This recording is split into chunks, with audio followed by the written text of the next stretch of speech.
just going through some of my characters and seeing if I have anything. Oh, dude, I have a red horse. What? Forgot about that. Yeah, but you should be to take. You should be to take Vanity Pets on account. That's just my opinion. My opinion doesn't mean yet. Okay, let's see. Is there anything else? Let's see. Stuff. No.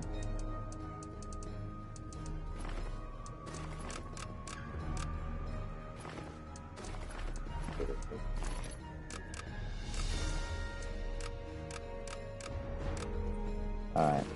Okay. Bitches.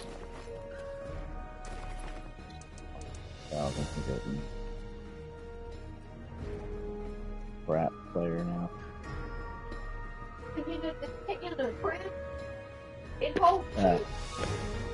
What? Yeah. Yeah.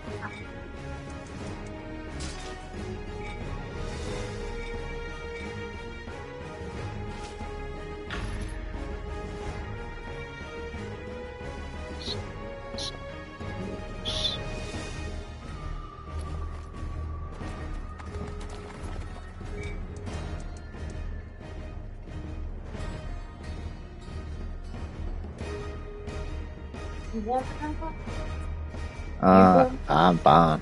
I'm good.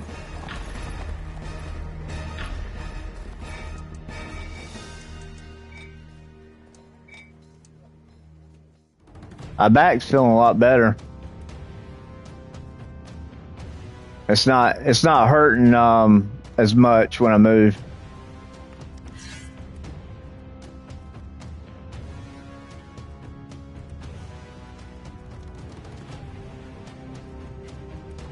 Yeah. Hey my friends, how you guys doing? So yesterday I ended up not releasing a video. Probably the first time this is not happening to me in 2 years. And it is what it is. There is a good reason for that, or a bad reason. My city got hit by a crazy storm. If you guys went in miles, I believe it was around 124 miles. For us, that's around 200 kilometers per hour. Super scary, my friends. My house has a lot of destruction. When are you going to wake up and listen to me? What I tell you, I'm a military veteran from America, 48 years old. I'm a Christian, and I know all about the Bible. And the Bible says we will have increased storms and worse storms all over the world.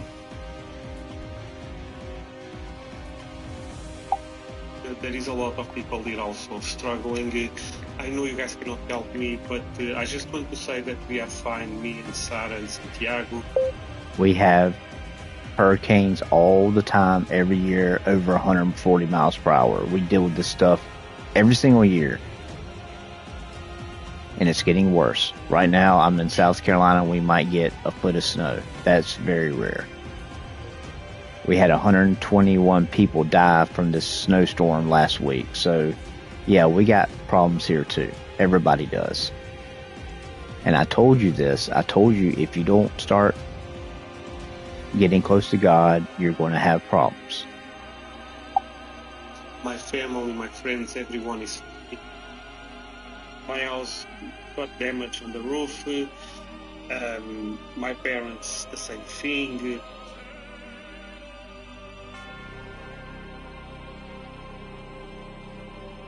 Why would this mean that you can't stream? That look on your face kind of looks a little...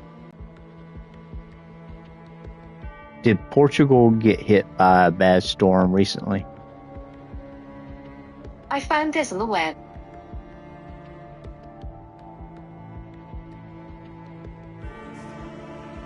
Hey, Andre, you know, amazing. They had 140 mile per hour wind. Come here.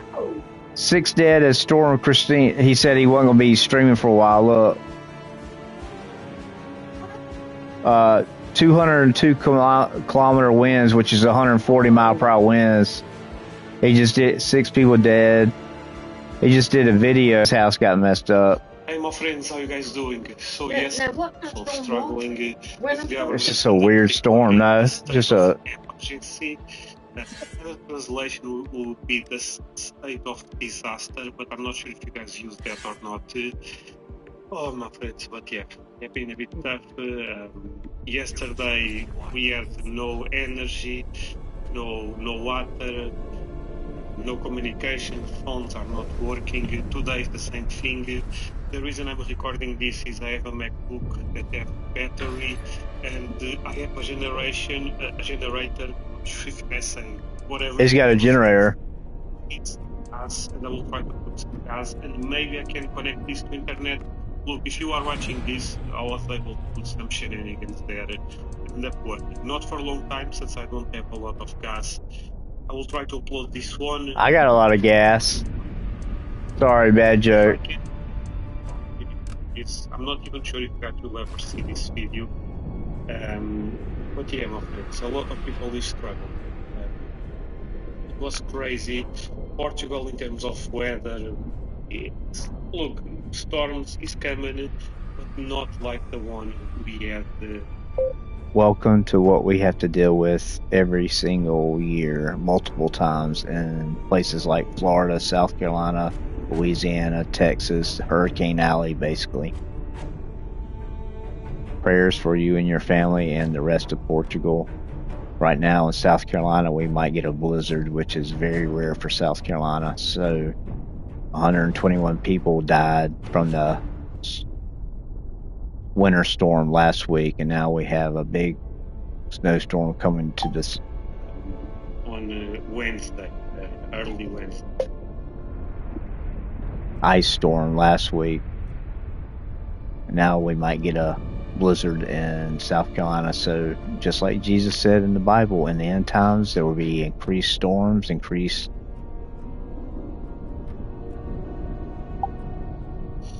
Friends, it was scary, to be honest with you. I know I will have probably a lot of people that end up facing a hurricane. There will be increased storms, plagues, wars, every single thing that's going on now.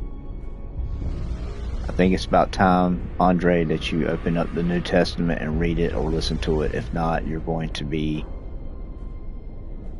in very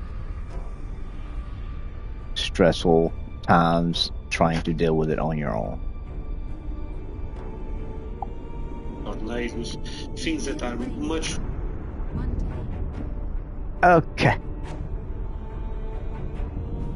Hey, W! You got a pen I can borrow? Yeah, there used to be one in my glove box.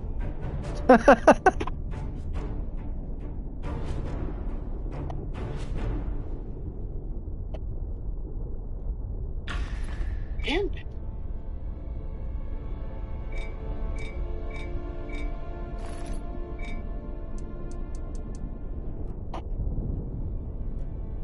Hey, Mom, look at this.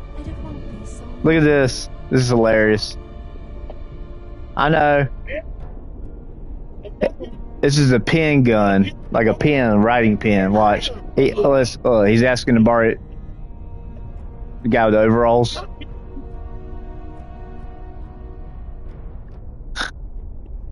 Wow, this is hilarious. I don't think I've seen the pen, but not this part. Watch. It's a nice pen too. It takes a 20. Look at that. It takes a 22. This is funny though. This is the part that's funny.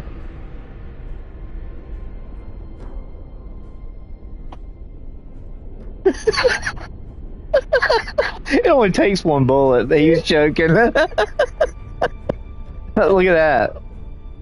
Palm pistol. You put a bullet in it and you hold it like this and you squeeze it and it shoots. Right there. Right there. I wonder how much you think that thing is. A pen gun. About 200. I've never. Stinger. How much does the Stinger pen pistol cost? Here's what I found. .22 long rifle, this part of the pin unscrews and it's actually your barrel. It's a little over an inch long. It only holds around, and you screw it back on, and you may think to fire this thing. Oh yeah, like just like you put it or anywhere really.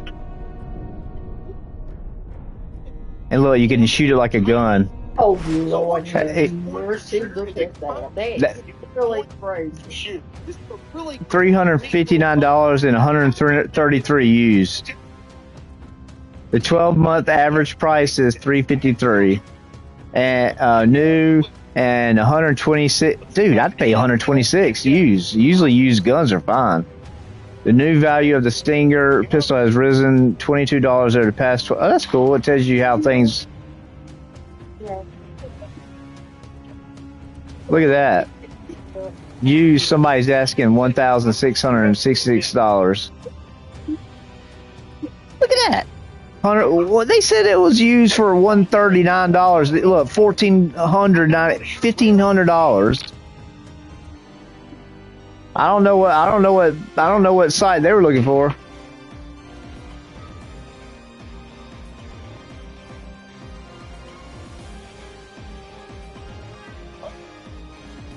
$1,700, $1,000, $809. Yeah, I think they need to redo. I think they need to redo their calculations. So I have two different types of .22 long rifle ammunition. We're going to start out with you can actually add a 12-inch barrel to it and put a silencer on it. That's hilarious. I'll tell you, every time they come out with a gun, somebody makes some kind of crazy stuff to put on it.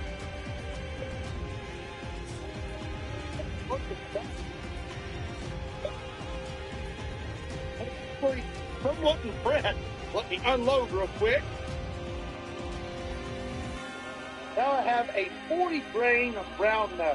All right, here we go. Round two. All right, Mom, come here. You got to see this. You can get the pin and order a barrel, longer barrel for it. Look, and it's even got a red dot sight on. Look, he's got a red dot sight and a longer barrel, and then he's got that on the end. That's so you could actually kill you could kill small animals because it's a 22. It's a 22 rifle. Priceless. Or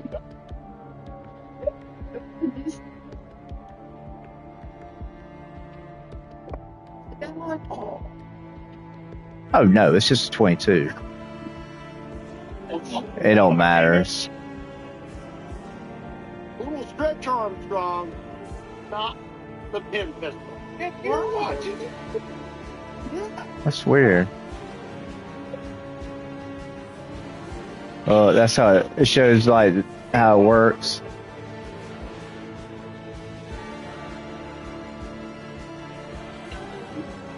Okay. No, it's weird. Like it doesn't like it. They don't have the prices for the guns here. It's a Stinger pin guns right here, but it doesn't have a place to buy them. What needs to be decided about new? That would not be pleasant. Yeah, that's why they're probably valuable. Like I said, today we're going to keep our target small. So up next is an apple. There you go. You just got jammed. You just got jammed, Mom. Hey, you just got jammed. This little thing. Now you're safe. Yeah. Well, he just got jammed. Okay, I found one for $520. Yeah, but that Mom, there's one right beside it. $1,600. There's only 2 on this website. This is Gun Broker. They have more guns on this website. I mean, they got, I think the last time they have over 200,000 guns for sale. It's one of the. Oh. Well, see right here, look. Early 1990s, Raymond Court's pen pistol 25 ACP. Oh wow, that's stronger than a 22. Current bid. Oh, somebody's bidding on it, so it'll probably go up. See, there's the one right there that's 1,500. I probably have showed them to you.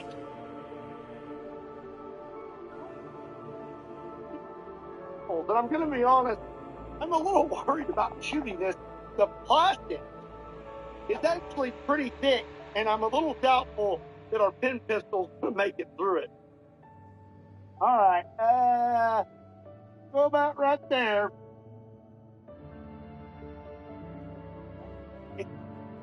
Where did I hit it?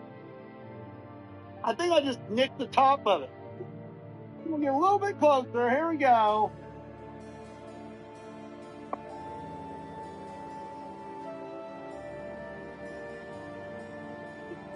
Hit it that time. Oh wow! You know that 308 rifle I found? I like. They have some for $256. Because on this website they sell used stuff, but it's a better gun than the one that oh, they got the Ruger. They got the Ruger one for 267. That's all, man. Ruger American, $250. 250. It's usually 600 new. But used gun, I don't have a problem at all buying used guns. Still good. Cause well, I mean, they're just made so well. I mean, you really guns usually will outlive somebody. You just got jammed.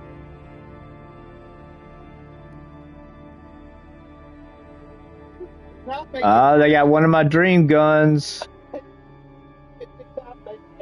I'm just joking. I have like 8,000 dream guns. That's crazy. That Ruger American's the one I actually was looking at, but it was expensive.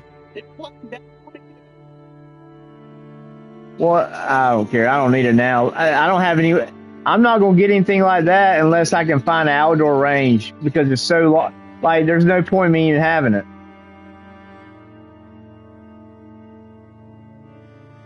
Well, now I know the price. Now I know where to go, though. Gunbroker.com. They've been around for like 20 years. They've been around forever. Gunbroker. And that's crazy. That Ruger American is really nice. It's way better than that new one that's $300 that I was looking at. And plus, if I don't have an outdoor range, having a sniper rifle is kind of stupid. I can use my 22 as a sniper rifle. Did you know that 22 is so quiet when I put that suppressor? Some Navy SEALs use 22 rifles for snipers because they're so accurate. They can get, and they're so quiet. They can get a headshot.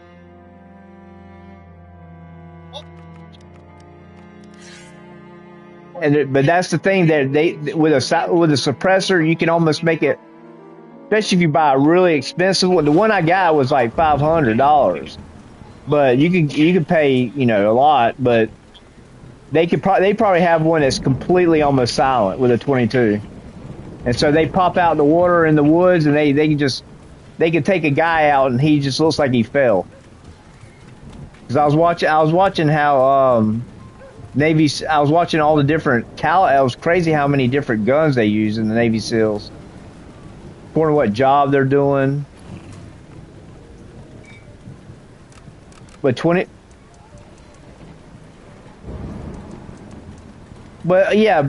all the time are like, nobody uses a 22. I'm like, yeah, okay, Navy SEALs do, dummies.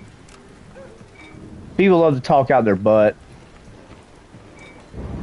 I try not to say something unless I'm sure, but I mean, still, it's like, y'all don't know what you're talking about, just shut your mouths.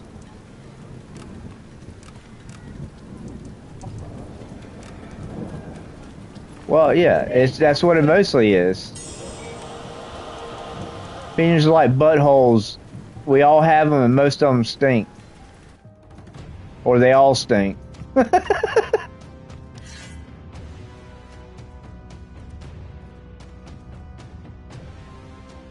Sorry, that's what somebody said. Hey, W! Did not go as far as the little hollow point. That's surprising.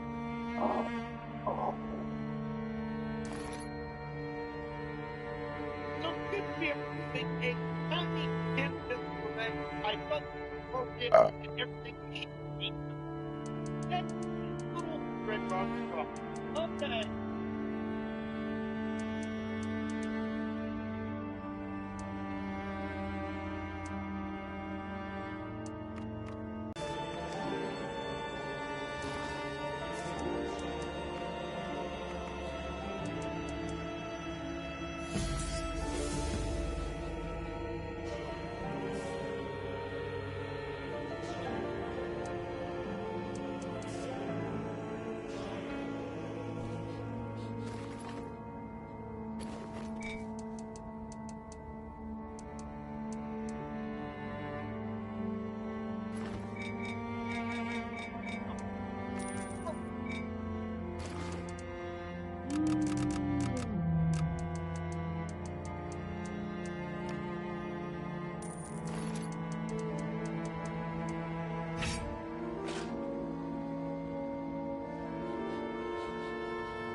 That would not be pleasant.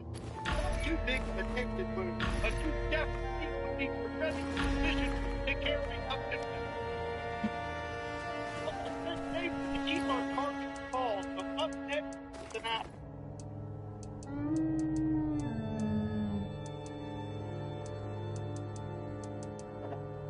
You just got jammed, Mom.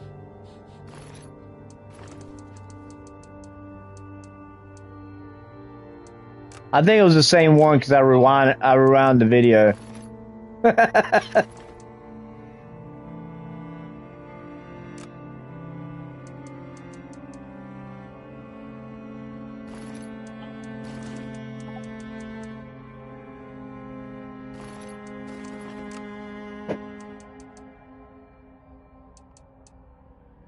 Cool. Almost completely through that hole.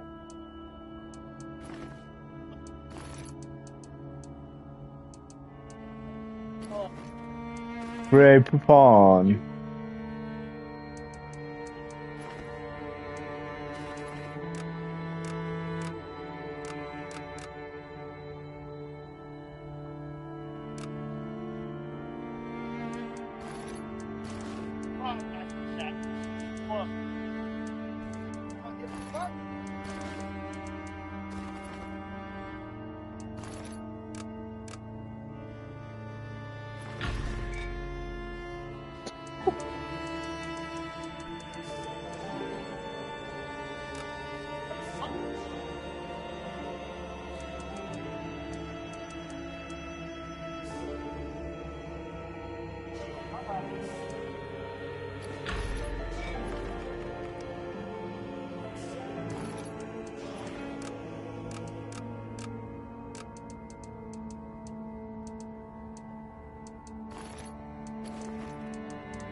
Shit.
That is bull.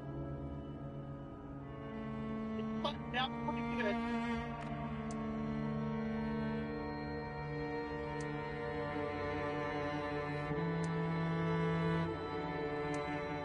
Yeah.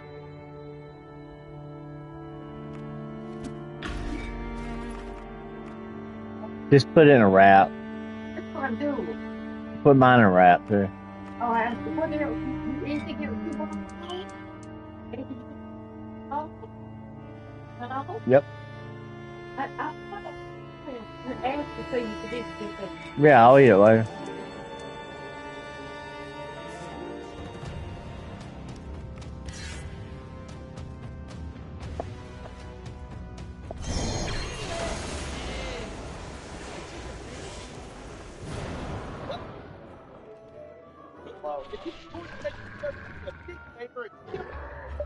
SHOT Show 2026.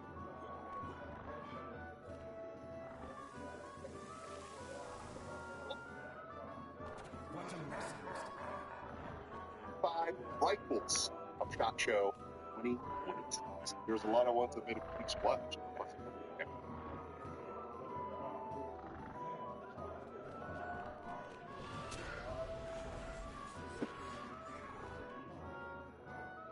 I hadn't even watched SHOT Show this year. SHOT Show 2026 is once a year. It's where people all over the world come and bring new guns, all the new crazy stuff they're working on. Like Palmetto State Armory's there with all their stuff that hadn't even came out yet, but it's coming out. It's really awesome. It shows some new stuff, all the new stuff. Overloaded. And this was my favorite new one. They just came out. It comes with a 20. But they have it once a year, usually in like Las Vegas or somewhere. It's called SHOT Show. SHOT Show. It's like where all the gun companies go to show off their new stuff. And then YouTubers. Then there's a bunch of YouTubers that go there, like that black guy, has all those golden guns and stuff. He goes and interviews people, so there's a bunch of people that go. It's pretty interesting. The Weird Guns of SHOT Show 20. Oh yeah, I watched that. There's so many people that go to these. This year, we were looking at a lot of brand new products. The same old AR-15s and Gen 3 clones, and hopefully some other cool and interesting things. So let's go take a look around. We've got 5 floors of products to look at. So we're going to see if we can find anything cool, unique, interesting, and hopefully a little bit weird. Let's go look. Now, I was fortunate enough to go to SHOT Show this year thanks to Patriot Academy, who were gracious enough to let me come out with their team to meet some people, do some networking, take some pictures, and just have a good time. Now, I've talked about Patriot Academy a couple times in the past, but for those of you that don't know, they're an organization in Comfort, Texas that specializes in training, educating, and equipping regular people to know their rights and how to express them. One of the biggest things they do out there is called the Constitutional Defense Course, which is a firearms training program specifically intended for the average, everyday American, so that they can know how to properly and effectively use their Second Amendment rights to protect themselves and their family. I've taken the course myself, and I can tell you that it's definitely worth your time. So if that sounds interesting to you, make sure to go check them out. Thank you once again to Patriot Academy.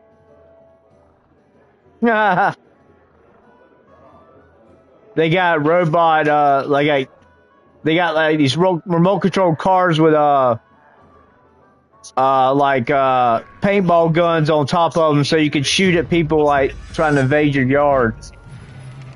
Put pepper balls in them. That's our new PR3AD. It's the next pistol in our PR line. PR stands for pistol rotating barrel. So you get about 15 to 20 degrees of barrel rotation when the actual slide cycles to aid in the ejection and cycling of the firearm. Makes it a lot more reliable. It's such a small package and mitigates a lot of recoil, keeps out the muzzle slip. being that it is 380, and one of the cool features is that it's actually magazine-less. It's fed by an actual stripper clip rather than a detachable magazine. So we're able to get a lot more rounds in the firearm than you would with a traditional magazine, and cut down the actual size of it. So in this small package, we're getting 13 plus 1 rounds of 380. It does have a changeable floor plate, so if you wanted to go to a shorter one for concealability and do a 10 plus 1, this is also with the optics. So you see this one comes with the Meridian RFX1. We will do an RMSD optic plate as well, so any of that footprint. Comes to the iron sight before you can get it. Hey, did you say you did or didn't want a red dot on your gun? I got an extra one. So what's... Well, once you sight them in, they're great because you just put.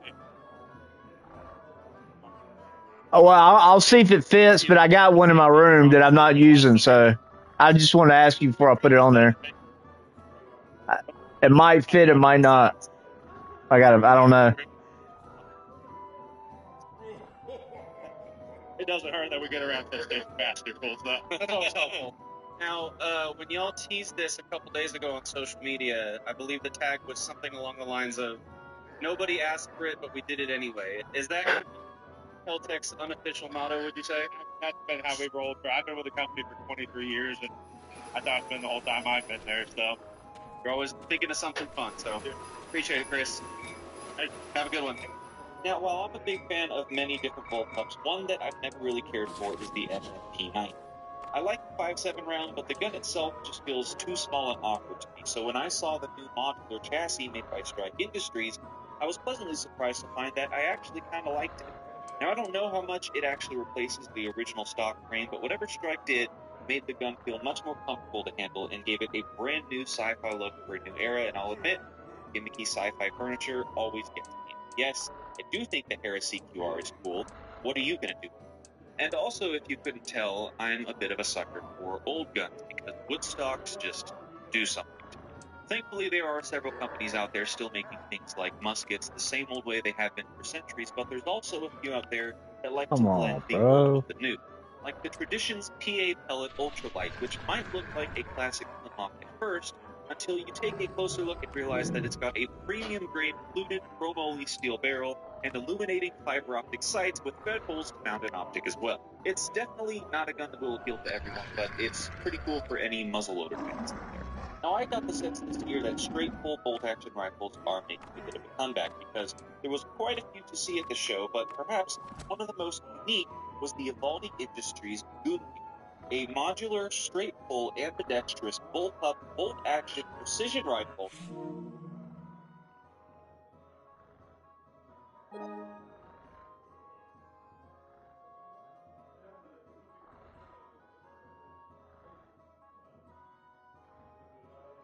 Only one system for all calibers.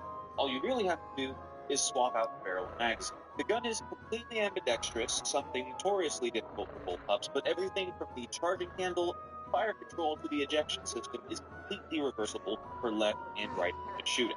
And what it does, you select which one of the two extractor ports goes out of the way. Okay. And then the case will eject over the other one. Oh, that is really neat. And it's not something you have to mount, readjust, and fix the tool. You just do it before you open the gun. Mm-hmm. So you can basically left ejection, right ejection, left ejection, right, as you want. That's pretty cool. Same thing is because the caliber rate is so big. If the 50 BMG magazine goes like this, so the opening will be up, this one will be here. Mm-hmm. This configuration is just open as big as possible to eject the BMG on both sides. Okay. Yeah, you have to spec what you want. Yeah, okay. And if you're a fan of old-timey World War I machine guns but fancy a more modern edge, then you'll probably be a fan of the Lima 1917 by CAC Industry. It's a unique belt-fed upper assembly compatible with any standard AR-15 lower receiver that implements a water cooling jacket over the barrel to allow for longer sustained fire.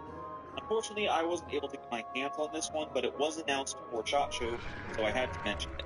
Many of you probably recognize the M26 Mass as that modular, straight-pull bolt-action shotgun that can be used on its own or as an underbarrel device. I already talked about it before, so I won't go into too much detail, but it was cool to see an assortment of different variants, including some of the civilian muzzle for breaching purposes. I honestly didn't know about it, but when I was there playing around with it, I thought it was pretty cool.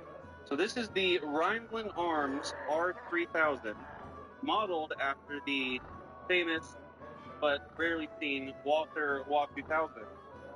But it uses quite a few AR-10 internal parts, an AR-style trigger group. It takes the original. Well, thanks to programmable rounds to deliver a wide range of anti-personal and anti-material capabilities to a squad of soldiers. Now, the role of the PGS aims to fill has been attempted by many different weapons in the past, none that have ever... Wow, this gun is for the military. It's got programmable rounds. So you can program the rounds to explode at certain distances. So if somebody was 100 yards away in a building, you could shoot the bullet right above where they're hiding behind a wall, and it would explode. It's a military one. Launched in 2023. Started shipping in late 2020. Okay, so... Huh? Yeah. I've really been able to do it well. So what does the BioFire do differently? Yeah, so we won't speak badly of anybody that's tried to do it in the past. I think we're all trying to solve the same problem. It's really the core thing is, how do you have a firearm that is safe, but you can still quickly grab it in an emergency? The idea of, it's just right on your nightstand, it's like Thor's hammer, you grab it and it works. It doesn't work for anybody else. For us, really, we spent the better part of 2 years just talking to users. Rather than building something and going trying to find a customer for it, which we think some other people may have done that, we talked to people that had the problem we were trying to solve. For a lot of them, they have small children in the house. They see the benefit of having a gun out in the open where they can quickly grab it. But there's no good solution to it. Either locking up in a safe or you roll the dice. Or it's too accessible. Exactly. Yeah. So for us, we really spent a lot of time talking to them and then built a product that meets their needs. So for number one, it was reliability. The number one requirement from our users. So it took us, I've been with the company 7.5 years.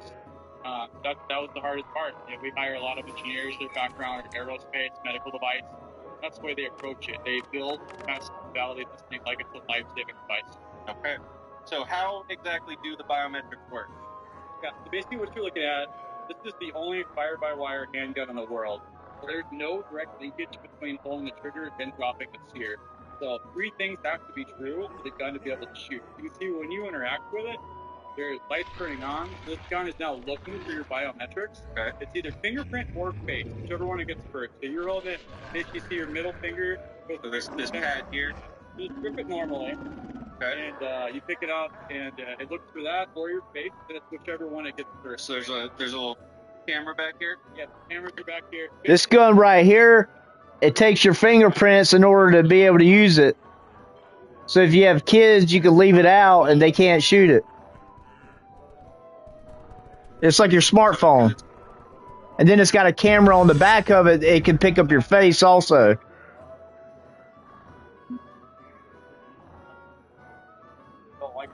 They tried to do it years ago, but it just never really worked. But they said they got this guy. He said they got all kind of space. They got engineers from like NASA and all kind of people working on it.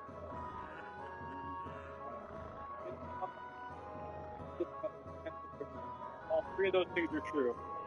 Okay. So this is not necessarily intended to be like a everyday carry gun. Okay. Our primary market home defense. Sit on the nightstand on the bookshelf and that's where it stays. Yeah. So for me, I got a lot of guns. Most of them are locked up at the safe. Sure. The one I leave out. Yeah. Okay. So is this already on the market? About to hit the market? It is. We started shipping into 2024.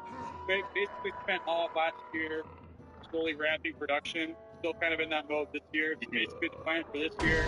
You ordered a smart gun by the end of October, I believe, of last year, but guaranteeing that we will ship those in 2026. If you order a gun right now, you'd be looking at early 2027. We are shipping them and are ramping production. All right.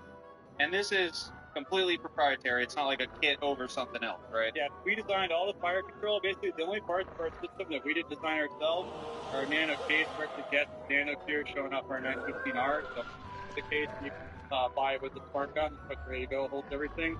Our magazines we do through Metcar. Everything else we design ourselves. Okay. Awesome. Well, Brian, I appreciate it. Thank you so much. I appreciate it. Absolutely.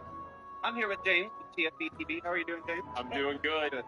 We're about to find out. Kind of quick. So, how many SHOT Shows have you been to this year? Working this year? Well, this year, yeah, one. One this year. How many does this year make? That's a good question. So my first one was 2009. A few, maybe 2007. It was in Orlando. That was the last year of SHOT Show. Took a few years off, and then I think 2012 on. So one was 15. Wow. Yeah. What's been your highlight this week so far? Look, man, I love SHOT Show. I love coming out here. I do this because I love it. Not because, like, I want to be like a lot of these guys that are like being a gun. I am a mysterious wizard, and I want to hire your band of adventurers for a quest. Evil monsters have taken over the dreadful dungeon. Under the leadership of powerful creatures, they are raiding the countryside. This dungeon must be cleared out, and the monsters defeated. Yeah. Okay, is there anything you're looking forward to you haven't gotten to yet? Yeah. I think there's a short barrel. It's so dumb, but I think there's a short barrel Ruger Mini. After a great journey, our heroes enter the dungeon of dread. Who knows what perils await them? But that could be it. I know it's dumb, but like I said, you gotta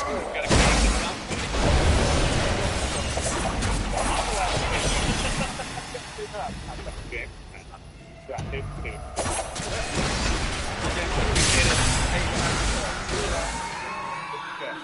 Well, on the log floor of the shoulder, I passed a small group that it was a small table with a minimal team and no flashy signage, but what they had to show This is the Alpha pistol. It's a semi-automatic pistol chambered in 22 long rifle with 11 rounds. So you carry it like this loaded chamber. See the center, so you load it on top here. Spent rounds drop out the bottom. Ready to go. Okay. Yeah, take a look at it. So, Gun companies, if you're going to make micro pistols or pocket pistols, please use the 22 Magnum round at least. Stop with the 22 long rifle.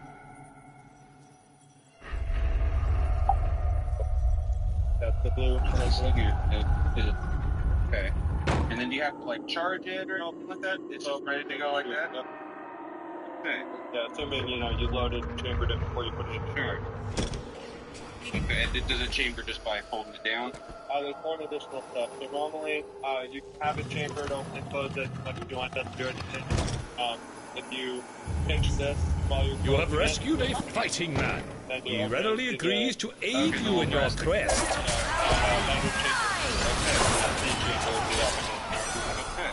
So these are available for purchase now? Yeah, there's a small waiting list, 2 to 3 months at the moment, but if you sign up on the website, you can get on the waiting list. Appreciate it. Now, catty corner to the OZ pistol was Tippmann Orphans, which are those guys that make those 9mm hand-grenade gas. You see your local mom and pop hunting and fishing store. Well, this year they had a new addition to their lineup called the DTSR, colloquially known as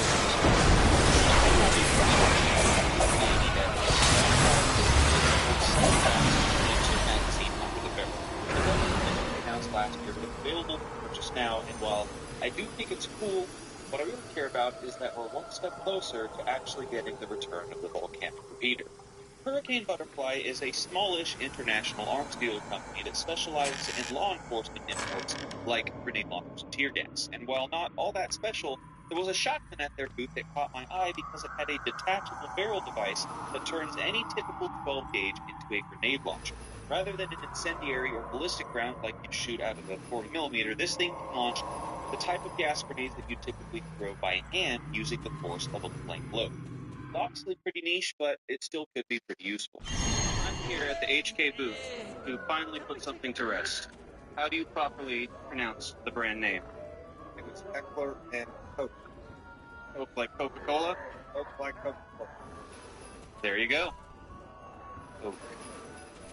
Now, one of the big drops this year was the new US-made SR3 M clone from Roswell Rifles. And while that is definitely a really cool thing to see come to market, I feel like it also somewhat overshadowed a few of the other guns at that booth, which was hosted by Vanguard Arms, but made up of several different individual projects. For example, there were some taller, lower Scorpions, a fully rebooted... What are you talking about? There's nobody coked up.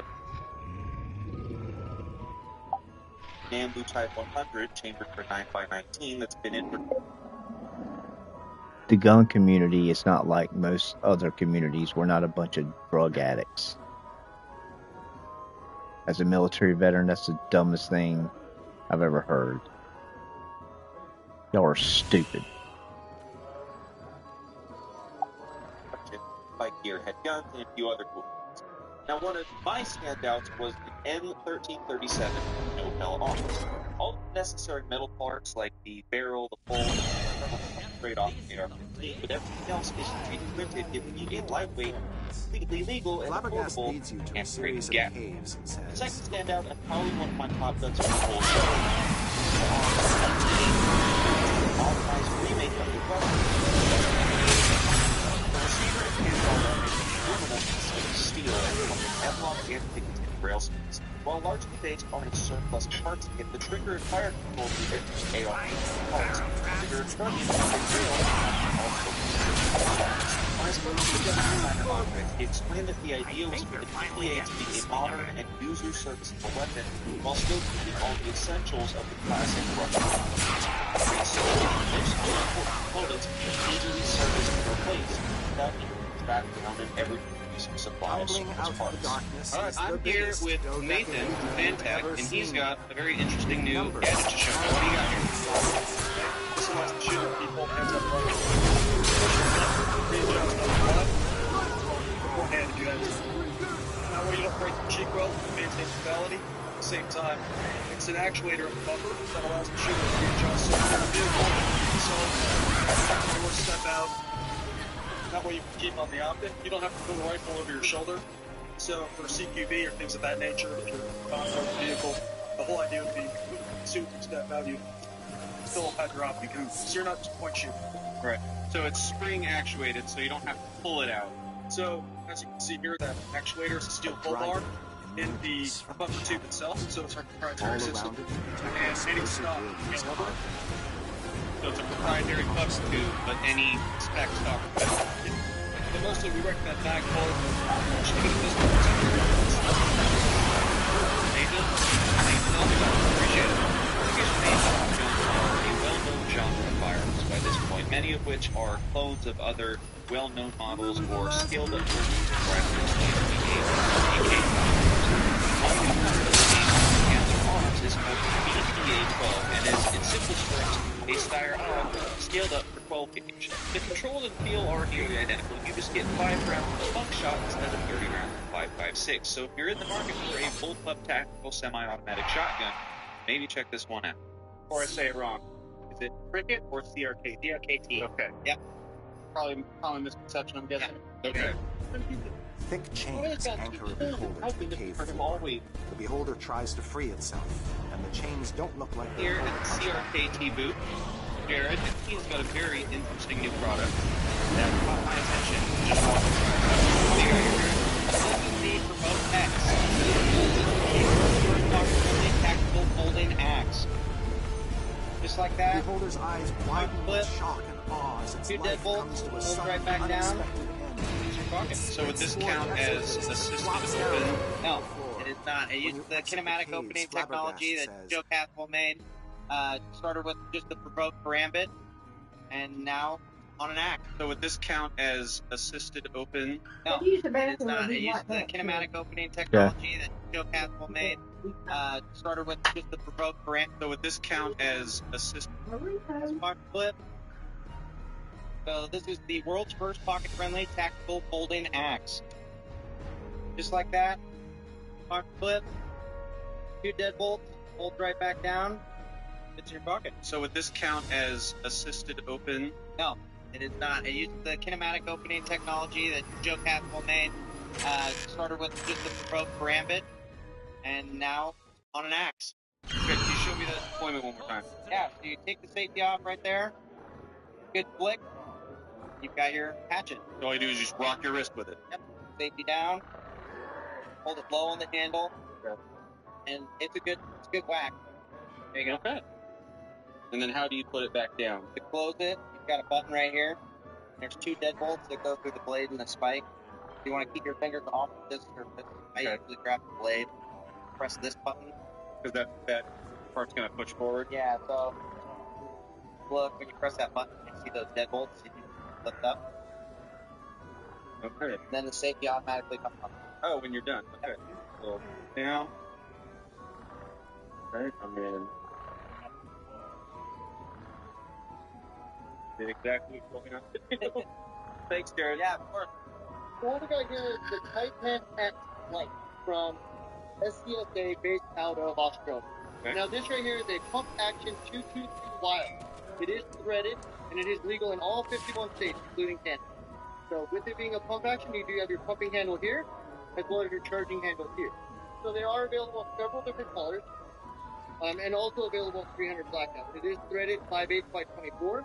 The pressure ready, and actually the action itself is what I truly enjoy about it. Being in Nevada, I am a backpacker. I go through the mountains, side by side, everything else. You do have this pin right here so you can lock the action open. So as you're driving, you won't accidentally rack in around or rack out around. And then if you see a critter, a varmint, or whatnot, now you're hot. Okay. A lot of people in the Great Lakes area love it for predator management, especially because now they're not going semi-automatic. Of course, it's different in the West, more compact. So that way they can use it for predator management without going semi-auto, and it's still fast and beneficial. Mind if I play with it a little bit? Okay. So charging handle and pump. Correct. And then just... Okay. It is also stupid proof.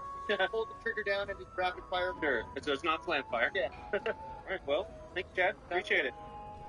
So I'm here at the Bushmaster booth with my buddy Chandler here, and he's going to tell me a little bit about this new rifle they've got going on. So when we first talked about it, I initially thought it was some form of the ACR, but it's not that. So what are we looking at here? This is our BA30. It's a straight pull bolt action. This one is in 308. We're going to have it in 6.5 Creedmoor as well. It's in a 24-inch in this configuration. We're also going to have an 18-inch for both calibers. So to show you here, it's AR-10 mags. And if you notice down here, very similar controls to an AR-15. You got a safety like an AR-15 or 10, mag release just like it, and then a bolt catch. So what is the, I guess, advantage or the difference in straight pull versus typical semi-auto or even just a typical bolt? So with this, you're going to have less movement overall, like individual movement. So instead of an up, back, forward, and down, it's a straight pull back and release. And that picks up the next round, chambers it, and you're ready to go. So this is only pull back and then it's spring back forward? Okay. I'll give you a show here. So like I said, there's our bolt catch. It's holding it back. And you got a round chamber. You're ready to go. So you'll fire, next round, fire, next round, fire, next round, and then you have last shot hold open just like an AR-15 or an AR-10. So it's about as close as you can get to being semi-auto without actually being semi-auto. It's pretty close, but like I said, it's a bolt action by definition. Okay. And is this already in production on the market, or is it out yet? So we're looking at Q2.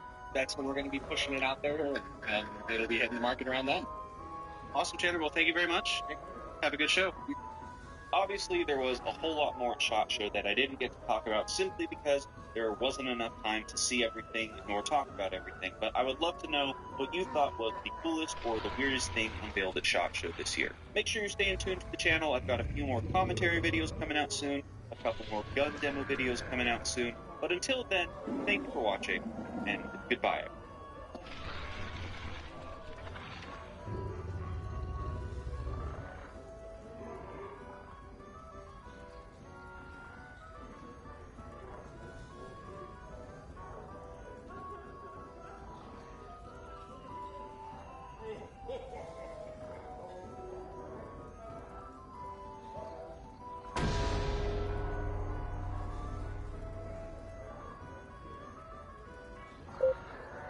Why? Nobody makes you buy it.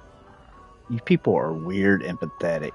Just because something's out there doesn't mean you have to buy it if it's expensive. Do you get mad about Lamborghinis and all other kind of cars and houses that are really expensive? The fact that you get really mad over a gun that's $3,000 is completely childish and moronic. As a military veteran, I don't know what is wrong with you gun collectors now. Y'all are basically turning into snowflakes.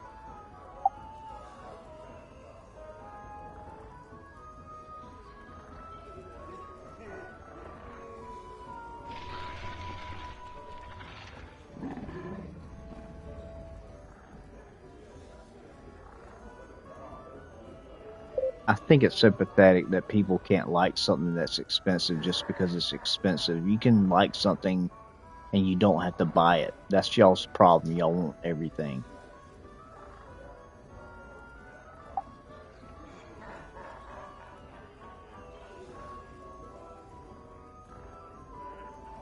What's going on? Problem is that you can't appreciate anything that's expensive or you can't own. Y'all want everything. Be back with another video, and as you see by the thumbnail, as you see by the title, we got a special video for you guys. So today's the official part. You can't even appreciate Day of SHOT Show 2026, and you guys already know how I do. Can't even appreciate something that is made very well, and there's a reason it's expensive. How old are you? Are you like a teenager or something? I'm about to go through this entire venue. I'm going to skip all the boring parts, and I'm going to show you guys all the cool new items, all the cool new stuff that's coming out in 2026. As you see, we got our way through this bad boy. We're definitely going to make our way through this bad boy. So y'all boys, sit back, relax, and stay tuned. This one is definitely going to go crazy. This is what it's looking like. Huge. I know you can't see it because the big FN sign is in the way. But this place is huge. It's probably gonna take me all day just to do this building right there, like mine, and even finish it. But what we're gonna do is like how we do all my gun shows. We're gonna go and try to find a starting point. Maybe we knock out FN right now and go and try to. All right, guys, I need to wait for this queue. So I'm watching SHOT Show 2026. See what guns are coming out.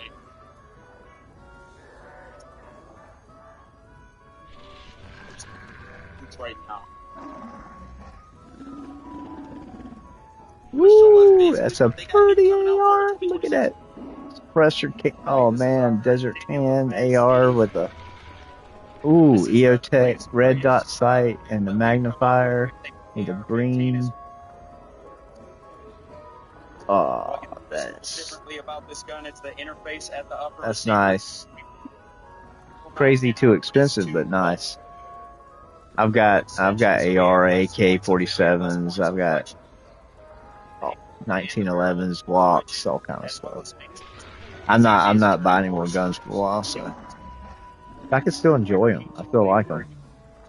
Ooh, it's carbon fiber barrel. That is sick. That's at least 5,000. Under hot conditions. We've also That's amazing, dude. Standard AR-15, a standard bolt kicker. We're working this rifle, but this. Yeah, I'm meaning to. If y'all have gone to my military veteran shenanigans channel, I have more videos up. But I'm trying to. I've got more stuff. I need to go to the firing range. I have a camera mount, a Picatinny rail for my action camera, so I can show like a first person view, so it looks like a video game. So you'll see the front of my barrel as I'm shooting. So there's a lot of things I want to do on that channel.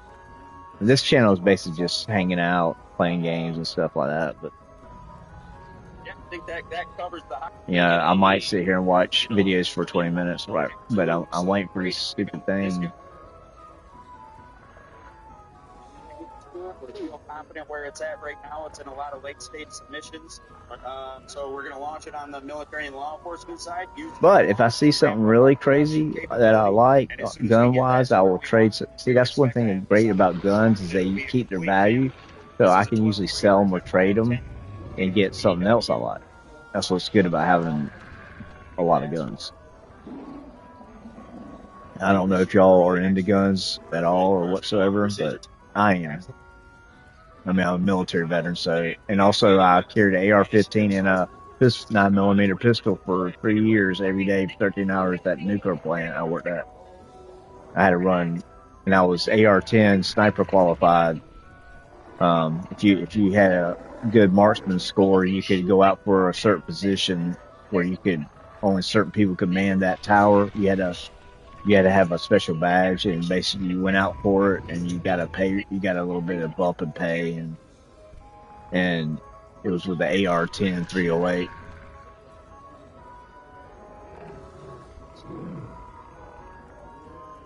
That's not compact. Dude, look how wide that, no, I hate that gun. Staccato is so overrated, guys. Like, I don't know if y'all know anything about guns, but I will buy Staccato $3,400. Dude, I'm sorry. Staccato is so overrated, I can't even believe it. Like, y'all are stupid if you buy this gun. I'm sorry. I'm just going to say it. I'm a military veteran, and I will take a SIG, a Beretta FS, a Glock even, over a Staccato. There it is. This is our new AXR lineup. A Staccato. But y'all go ahead, waste your money.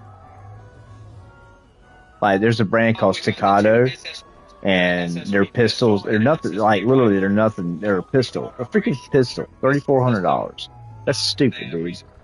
Like, you can get a Honey Badger. It's called a Honey Badger. It's one of the best AR-15s. It's so light. It's like 3 pounds. It's like, you can almost toss it in the air. And, I mean, my AR is like a 10.5-inch barrel, and it's still like 6 or 7 pounds. This thing's like 4 pounds. But, like, anyway, but pistol-wise, I have a 1911 10mm with a comp on it that I got for $500. It's usually $900, and they want $3,400 for a pistol. Like, it doesn't do, like, a Glock. I promise you guys, a Glock would do just as well as that Staccato will. It's just like everything else in life. Like, people buy brands just for brands. Like, people pay extra money for an Apple brand. Like, and Apple has, well, most phones have an internal battery, but it used to be the biggest reason I like Android, because you can replace the battery. But even now, Android is still, I don't care what anybody says, Apple is a great, their ecosystem is great. Like, if I'm on my iPad Pro and I have an iPad mini, and so if you have a lot of Apple stuff, I get it. But other than that, like, I have the Motorola G stylus, and it's great. $300 phone with a stylus on it, plays every game I played. It takes an SD card. I mean, that's the thing about Apple. They still are stuck in their ways of not giving you upgraded memory. So you pay like so much more money for an Apple phone with extra memory on it. It's stupid. Like, I got this, like, for a 256 gigabyte iPad Pro. This is from like 3 years ago, 10.5 inch. It was like over like $1,100. And for the 64 gig, it was $500 something. So it's so crazy to jump. And so I went two up and storage, and it was $500 more, $600. It's stupid, dude. But I mean, but see, my battery, after about 3 years, my battery now will not keep a charge. So just know that when you buy an iPad, I don't know how, I haven't only tablets I've ever had, I waited a long time before I bought my first tablet, was a 10-point, because I like doing art. I do artwork and stuff. So I had the pen, and so the iPad Pro was my first tablet, and my mom had the Galaxy Tab, and it was like at the time about the same thing as the iPad, and I liked it. I loved it. It's just, I don't know, man. I have a love-hate relationship with Apple stuff. Like, it's just, to me, it's too expensive. You know, $1,200, $1,300 for a phone, a brand new phone. Give me a break. I can't believe this thing. Why is this? Wait a minute. I'm not getting. Okay, I'm still waiting on the queue, guys. Sorry. I have to do this mission. This is the only thing I hadn't done yet, so.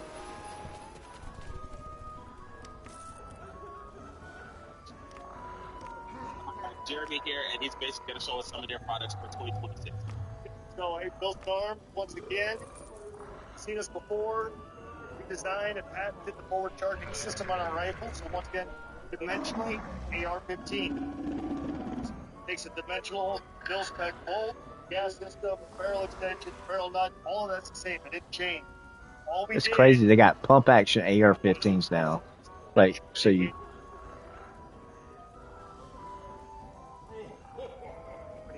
Closes that down so you're not getting your face burned off by gas with the suppressor. Your hand already in up here. You have a release lever, hit the release lever, pull to the rear, let go, loaded for semi-automatic use. It's mostly 6mm arc.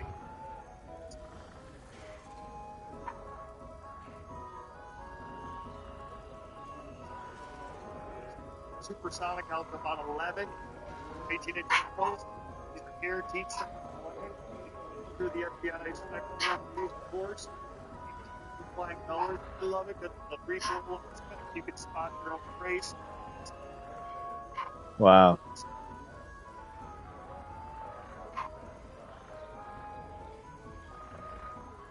Makes the charging handle. And all of the ones except for the New York flying.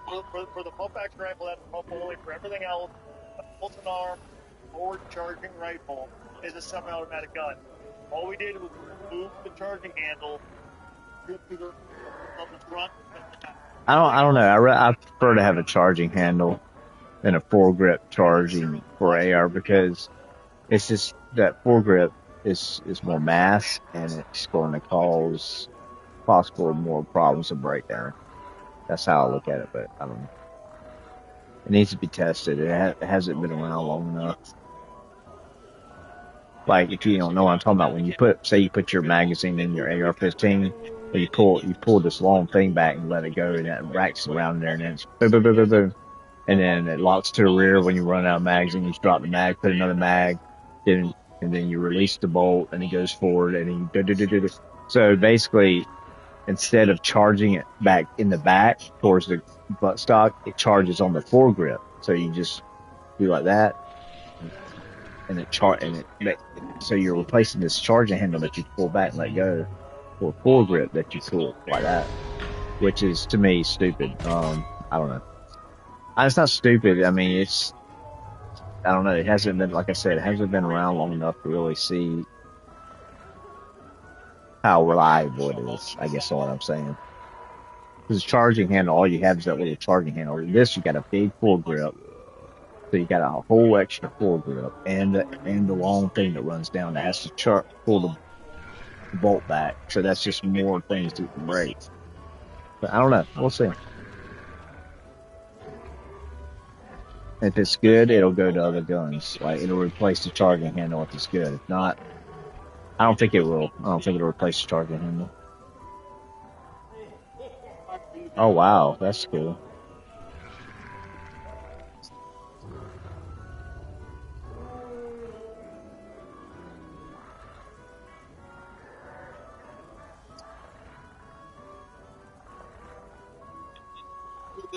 This whole system be available.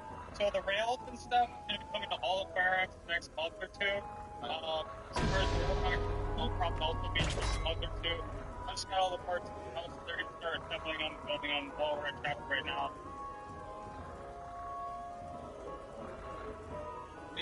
for the red dot?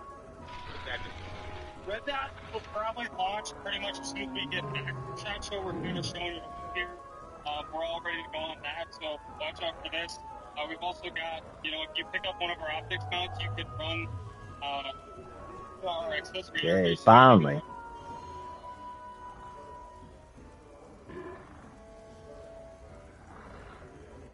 This is also kind of just a little part we need to lift. If you have a red dot you want to put on top, this little part here will just lift it for it on some of the new optics. Okay, now that's cool. I definitely will be looking forward to this. And this rifle is completely ambidextrous, correct? Yes, yep. We got bolt catch release on this side. Maybe selector. As Flabbergast leads you back to the Baragon Inn, you realize something is amiss. The foot race area has been trashed. The wizard summons an eye of green flame. Okay, I appreciate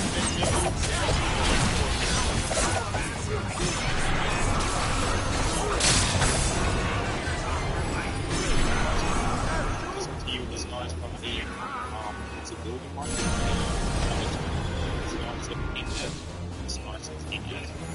Basically, they take one of the aesthetics and you can put a new screen on the map. And a lot of nice stuff with the camera.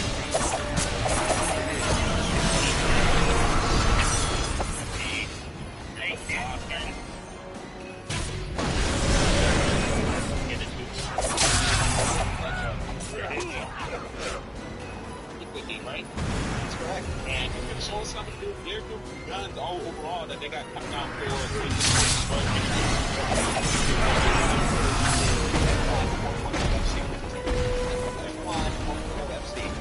combination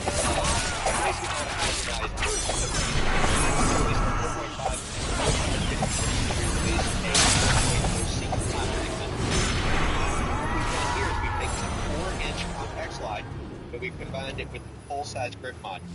Getting a gun with compact slide assembly, full-size grip. It also has a unique and dedicated grip.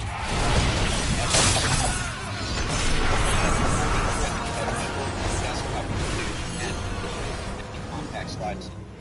Behind that, all the things that make the echelon so great are very moving.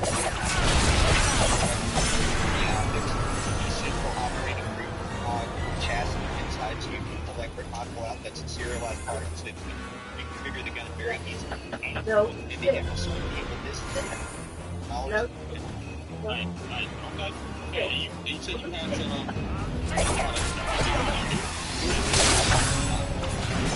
next on the list is go ahead and talk about it. Alright, so this is the 10-8 Performance Master Class 19 Hub. This is a Ps5 exclusive. This is a gun that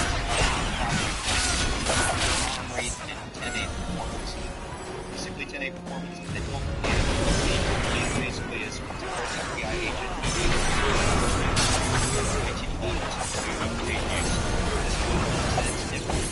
We're going to take our gun, put it out with his preferred parts, and tune to his specifications.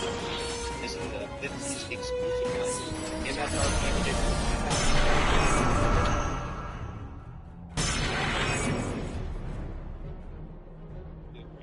Okay, and you said you have one more, right? Yep. Let's take a look at it.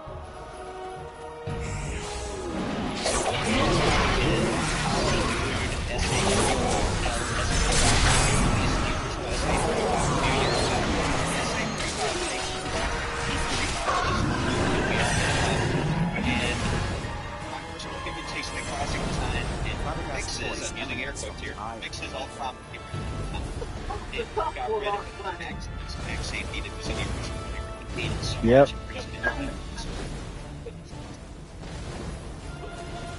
Also improved the geometry of this shape so air pipe is more of a problem. We increased the capacity to 15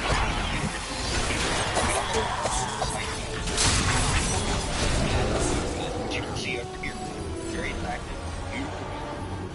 Has an MSRP of $7.99. What we are releasing here this week, same exact price, $7.99 MSRP. think this would be extremely popular. Oh, well, definitely. And you said these are going to release now? There it is. Thanks, you guys been working. I like it. I like it.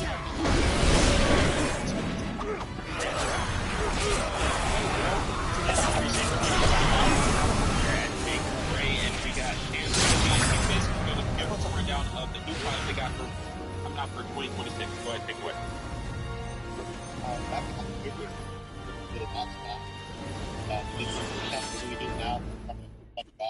Okay. New safety. What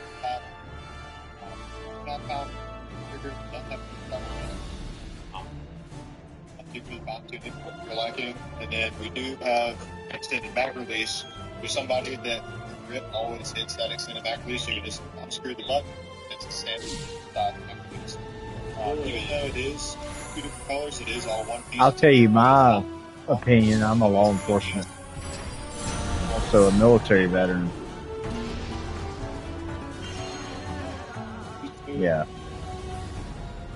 A Dryden emerges from the shadows. All around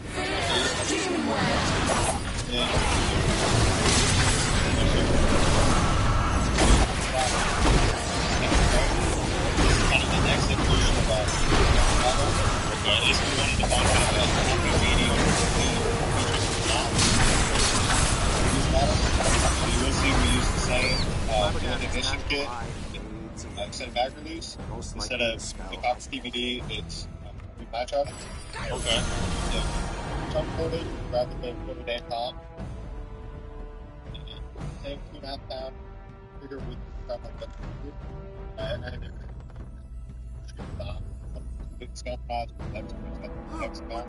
Okay.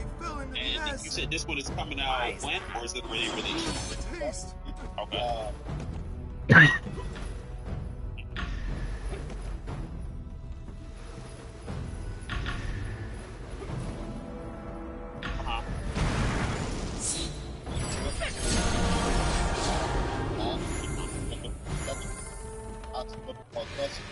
a lone drow wielding a pair of scimitars stands before you. Gleam of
out to the panther, whose name is Gleam. The panther withdraws to the shadows. The drow turns to you and says, "Thank you."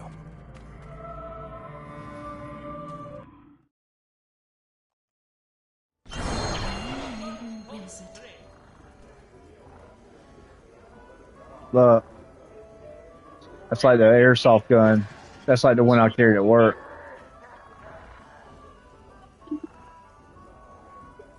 There's the ones that are out now, and some are coming out. It's according to what company you're at. I love that one. That's the one they have at. Oh, never mind. They have a desert tan. That desert tan one in black.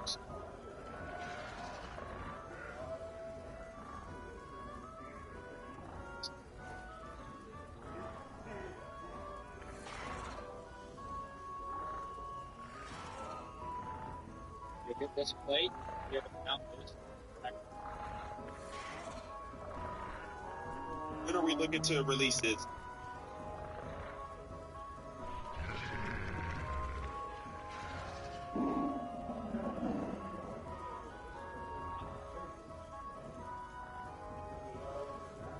Happy?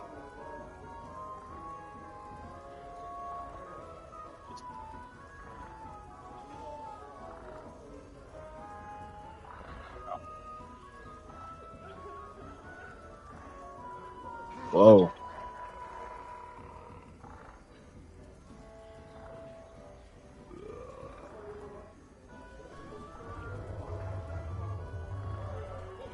That's a competition 22 pistol. That's a competition 22.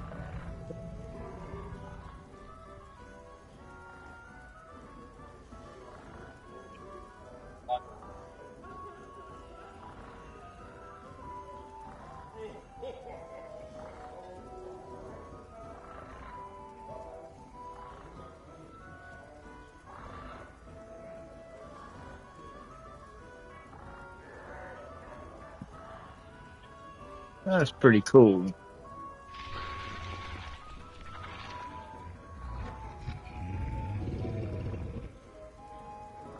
When this is released, is it going to come with that conversion to where you can pick if it ejects from the right to the left? Either at actual releases or just Okay. You guys have an ETA on release? ETA on release? 8. So around NRA. Okay. Okay. They just will be half. Okay. I'm just going to come back in. Oh, yeah. Look at that. That's pretty. Black, gray, and tan.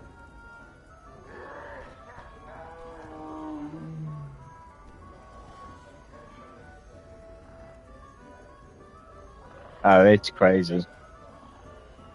Jaguar. That's what it's called. I like that.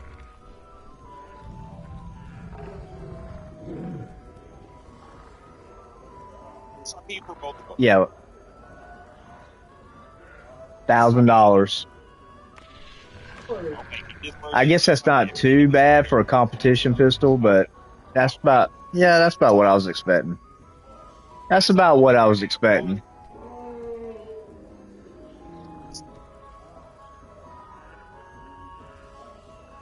So very excited about the launch. These are going to be 2 new products on Alright Day 2.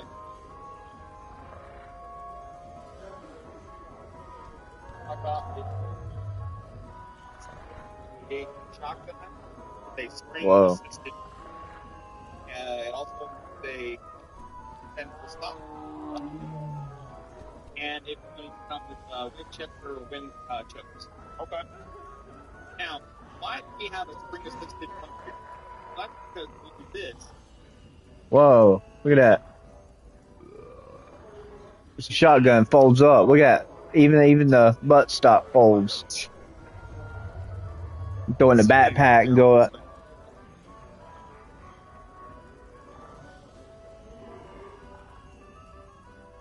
That's pretty cool. Like a transformer. That's a cool gun. Cool shotgun. Huh? Yeah. 650. Not bad at all. Shotguns are always cheaper. Look at that one. That one just has a little handle grip. That's cool. I like those. You shoot them from the hip. That's good for houses because they're so. Put that in the backpack. Like Terminator. $600 for that one.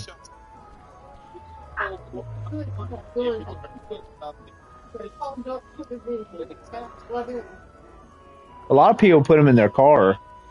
They call them truck guns because they're small and they can put them up under the seat. truck or trunk. So say trunk, or I mean. Okay,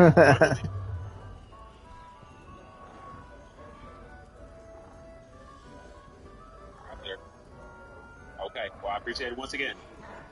So we're over here at Mossberg, and I got Bill with me, and he's basically give us a rundown of the new products they got coming out in 2026. Go ahead, take it away. Absolutely, yeah. Yeah, this company, Mossberg, this is their new shotgun that shoots, uses a magazine, like a, look, and then it pulls the stock. Look how, it looks like a gun. See, it looks like a gun with a magazine, but it can hold way more rounds with the instead of putting them in a tube.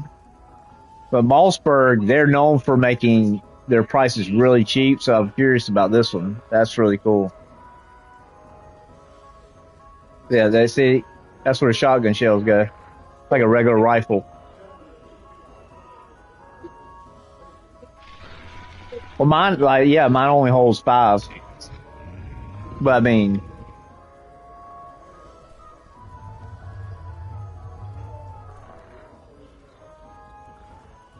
I've seen a lot of suppressors on these guns here. Suppressors on that? Suppressor on the shotgun, that'd be fun.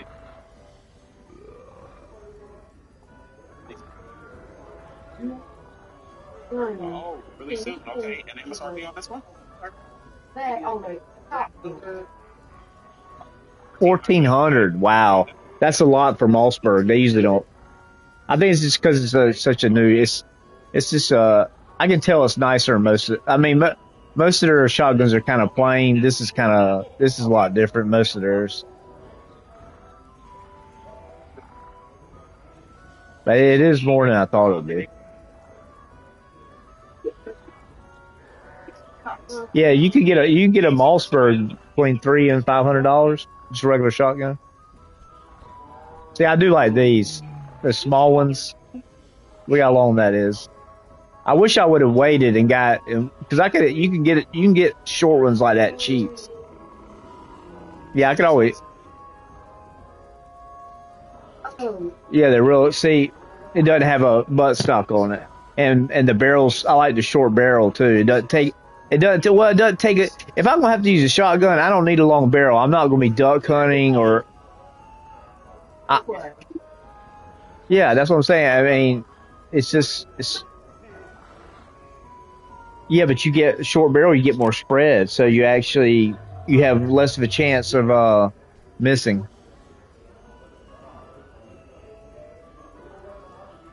Well, anytime they do that tan and black, they're going to get me a little bit.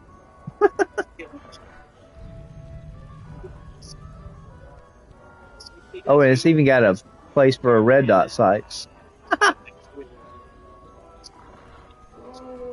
Well, actually, I have a red dot on my shotgun. Well, the only reason I put a red dot on mine is just for you can shoot it faster. Yeah, you shoot it fast. Yeah.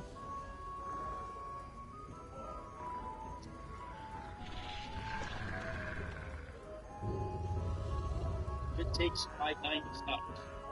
Therefore, just the mag full executed. The front half is the same as the aftershock, where you have your full length performance with the heat shield built into it, as well as with your quick release attachment. Okay, and this one is classified as a Class 3 short barrel shotgun. Yeah, we do it. Okay. 26 is the $200 tax stamp is now $0. There it is. So, why not? Perfect reason to get short barrel shotgun. There it is. Okay, so now with the short barrel thing, you have to go through getting you don't have to pay the tax stamp $200, but you have to get your fingerprints just like a suppressor. But that's why you can now get short barrel. You said, is that illegal one time?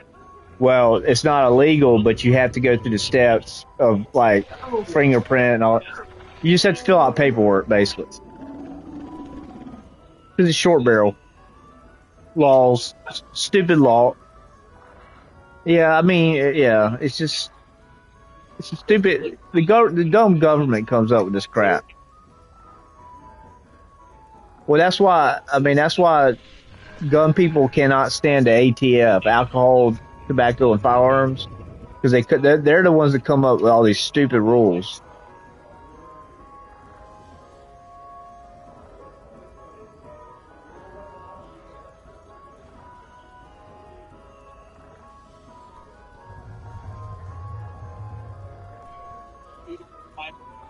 Right out of the box. It was ridiculous as it sounds. It's lightweight scissor. This is a full model finish.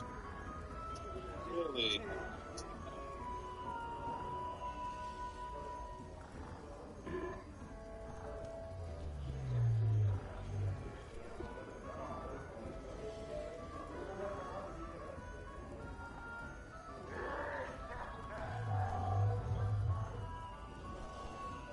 What do you try?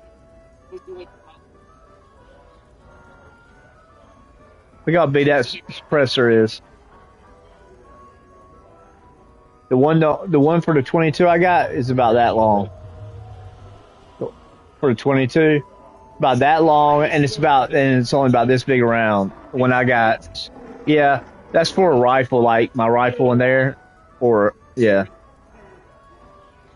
And the thing is, you can get you can get it small, but then you can add a longer part and make it even quieter. So the bigger it is, the more quiet it's going to be. So you can make it bigger and bigger. You can just screw, which is pretty neat. But those are probably extreme. Those are made out of titanium, so they're probably extremely expensive.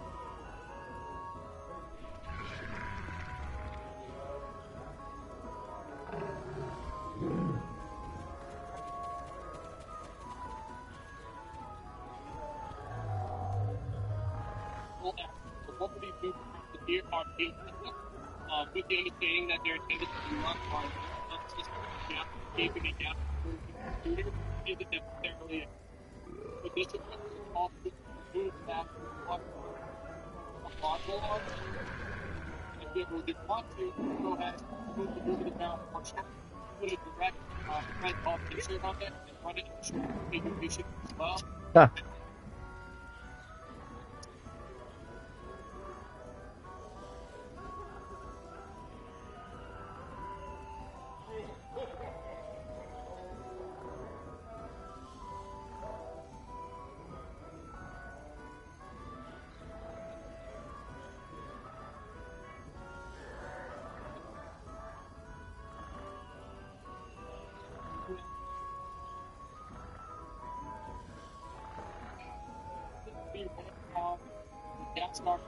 Absolutely, it's going to be like incredible performance, but you know, they know the steel systems we are going to have additional gas motor. Premium product, one that highlight that actually shipping on out would be a big S. Whoa.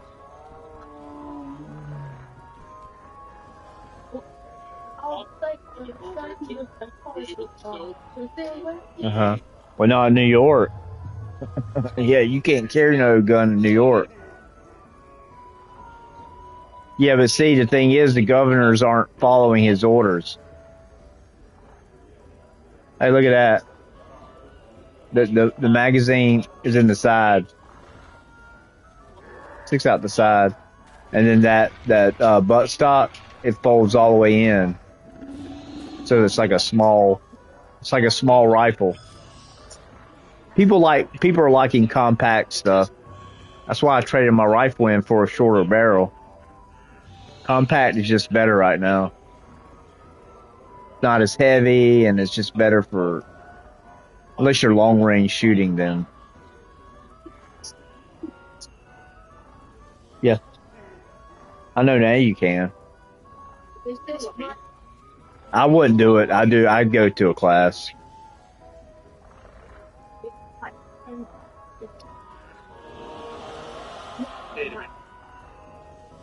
Well, me, all I have to do is just send off for a new one.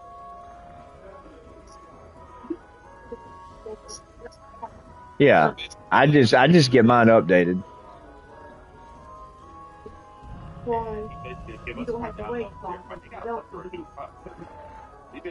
Yeah.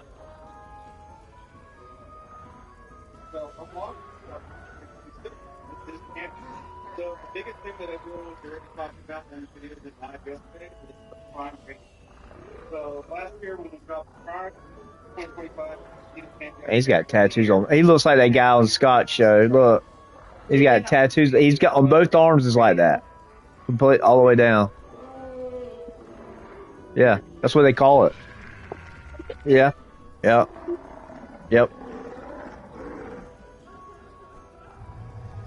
Okay, and this one is See? when? April. We also shaved. He's got them all over here too. A lot of these guys in our military, and they get ones from other. They get ones for memories, or they'll get some from other country. They'll get it like something from another country. They just add up, yeah. Okay. Sticking to the pool wall. These are our mini signatures. Look at that white one. Yeah, those are like special edition. Like if you had the extra money, look at that. It's like spotted paint. I bet that glows under black light. Yeah, they're all limited edition ones. I told you, glows in the dark. I like that blue one up there. Look at that. Wait, hold on. Right, look at this blue. It's like this is the blue I wanted to do. See it?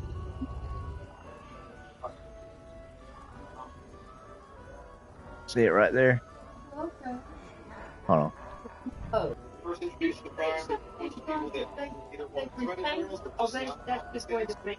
They do it. They paint them in house. They usually, or they'll hire. They either have somebody working for them, usually the bigger companies, or they'll send it off to, or they'll hire somebody that does paint jobs and do it. Those things that's a famous on every video game.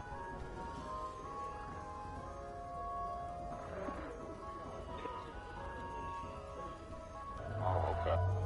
And those are already available? Wow, that's awesome. You watch it pets and you watch it guns. Yeah. Not bad at all. I came over here to the Arsenal booth. If you watch my channel, you know I always rave about the best AK, in my opinion, which would be these Syrian imports. Look at that. Look at that case you get with that. Right here, we got the Cam7 underfolder. Give me these. Look, he's shaking it left and right. These are TSA. Hey, look at it. Look at that case you get with this. Look at that. That's a you know, like the gun I got, AK, but that's a company called Arsenal, but they're like extremely expensive. But look at that case. That case right there is probably $200.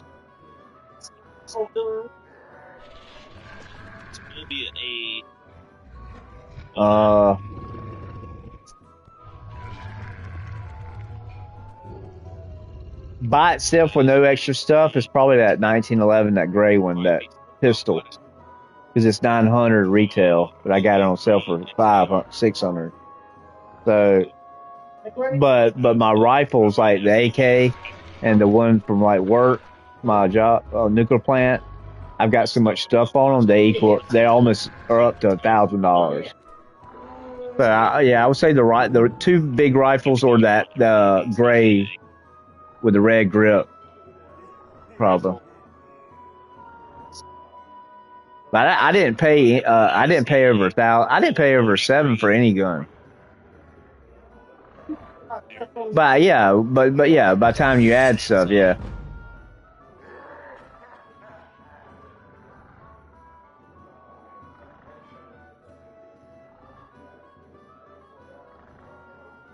Wait, take it away.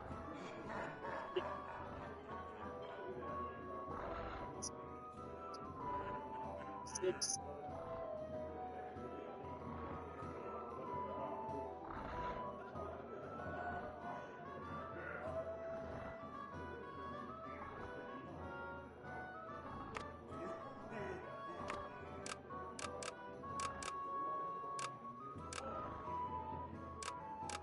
all do. Stop.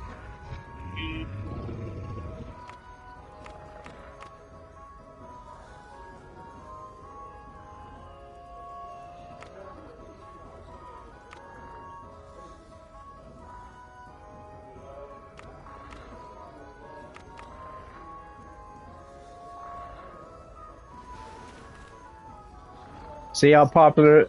That's more of those guns, like the AK, the Russian model I got.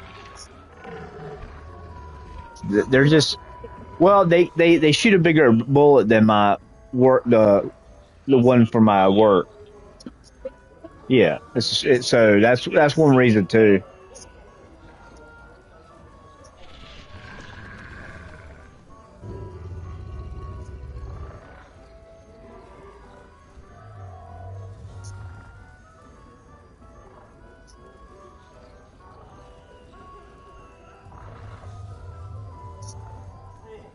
Yugoslavian.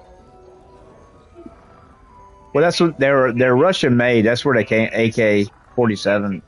It's made by Kalishnikov. That's the guy's name who made it. Yeah.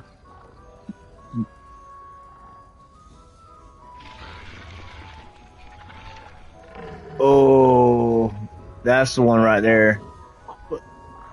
With the, I like. It's got a suppressor on it. Short barrel. See. That's my favorite one out of that right there, that booth. Because it's all around better. It makes it quieter, low recoil. It's just better. It's a better experience. It's a huge, like, if you can afford it, people who can afford it, they're going to get one. Yeah, the recoil, the sound, you don't have to use ear protection. Like, it's all around better. It's like, I don't know. It just makes the gun more fun and less definitely a lot of less recoil and a lot quieter. It just makes it more pleasant.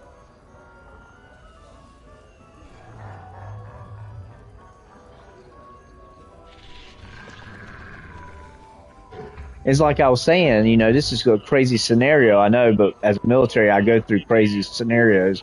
It's like, if a bunch of bad people are out here, I could open my window with suppressor and shoot, and they wouldn't know where it came from.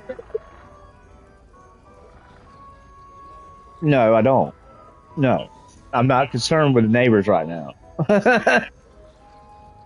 I don't want to, I mean, because even if it's loud enough, the neighbors, that's not going to tell them anything. If I want people, I'll throw a big firework out there if I want the neighbors. I'm sure that if there's a bunch of people, gangs walking around the neighborhood, I think the neighbors will know it anyway. And I can't do anything for the neighbors from here except try to take everybody out. But my point, hopefully I can take them all out. But like, say if there's 10 people and I have that 22 that can hold 30 rounds with a silencer on it, I could sit here and open that window right there, and they would not be to hear it from in here. They wouldn't know where it came from. And I could barely open that window and close the blind. They wouldn't know anything.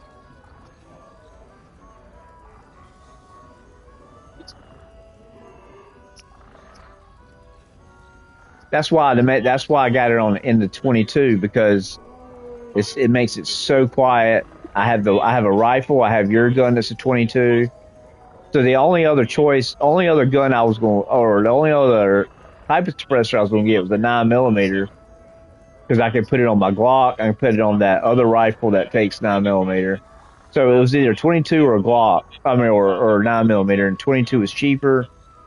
And plus, like I said, it'll be so quiet you can technically shoot it in the backyard.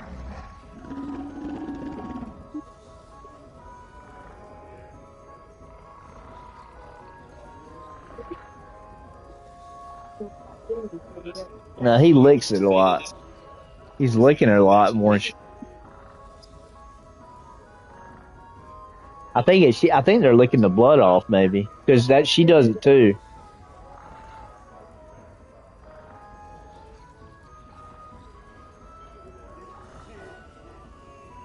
I got you. And MSRP on this one? bad. Okay. You're right. Okay. Well, and you said it'll be released springtime. Gotcha. Okay, we'll be on the lookout for it. I appreciate it, man.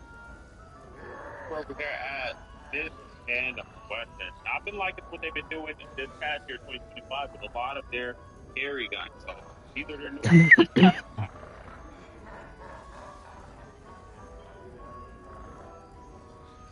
Deep rundown. Yeah, those are getting popular too. The bolt lever action.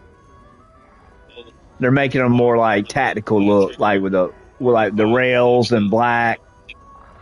They're not.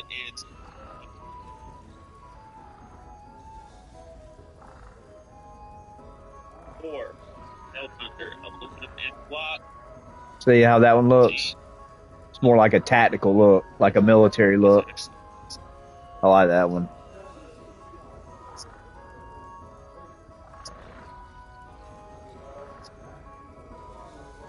On this one is 1,500. You can't hardly find I found one lever action under $900. One brand. They're just, I don't know why, they're just, I think it's because they're popular and they're yeah.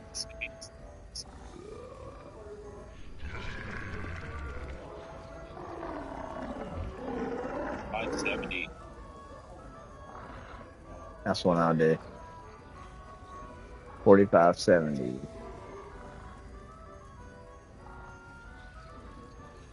This one is Look at that. You talking about revolvers with look at that red dot sight on the revolver. Right there, see? It's cut at, so it takes one of those red dots. Yeah. for the collection though. Over. Let me know what you guys think about that one. Still good in the hand. I like it, but it's Smith & Wesson's overpriced. They are. They're yeah, it is. It's like Apple.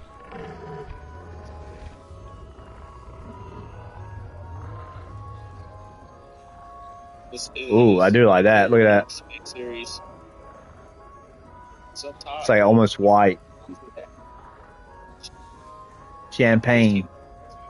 If you said this was going to be around 1900. Last year. I could get a black one like that for about $600. Smith & Wesson M&P. Yep. The shorter, that's what I traded for the Glock, a shorter version of that. It's because it's a special edition and it says champagne color, so they charge you like so much more extra. But gun collectors that have a lot of money, that's what they want. They'll buy something that everybody doesn't have. That's just how they do it. And then they know that they'll buy it, so they make it expensive.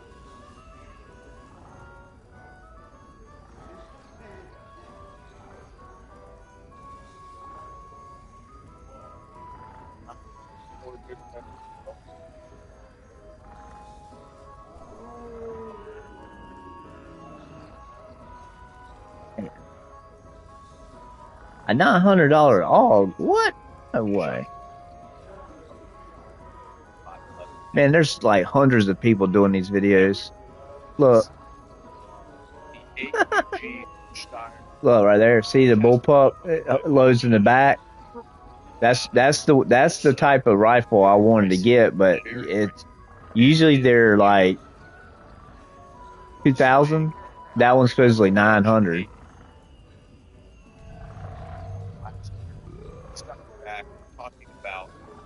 I get this right at $900 AUGs complete guns. Rifles. So what we're wow. doing is surplus Malaysian and Austrian parts kits, and we're converting them to semi-auto, 3D printed receivers. You know, I know how he feels about the 3D printed stuff, and hopefully I change his mind to the UV anymore. So the only thing that we lose here is the quick change barrel. We lose that, but what you get in return is you get an upgraded trigger pack that is better than the tire.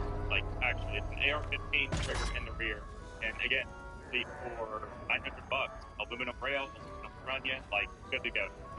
Malaysian parts kits, I'm familiar with. I have a bunch myself, reasonably priced. I mean, they'll have a little bit of wear. Funny enough, take the butt plate off, and sometimes we'll have like random shit stuff in there. Like Steyr actually found one of those kits, found like a do-rag. I swear to God, like a camo do-rag.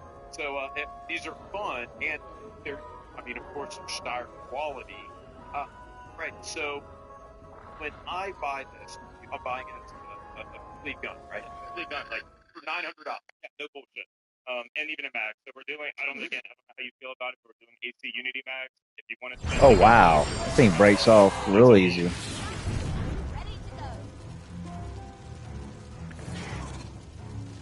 Huh. What part is hard to do? What parts are new, and what parts are 3D printed, therefore going to blow up after the ground? So the 3D printing component on this is the receiver. What we have back here is everything black except for the top rail is 3D printed. We have like an aluminum trunnion, an additional locking surface to help with accuracy. The barrels are brand new as well. They're also made by KK Industries, and everything else is like surplus parts. The stock, sorry, it's on you. The stock got sold all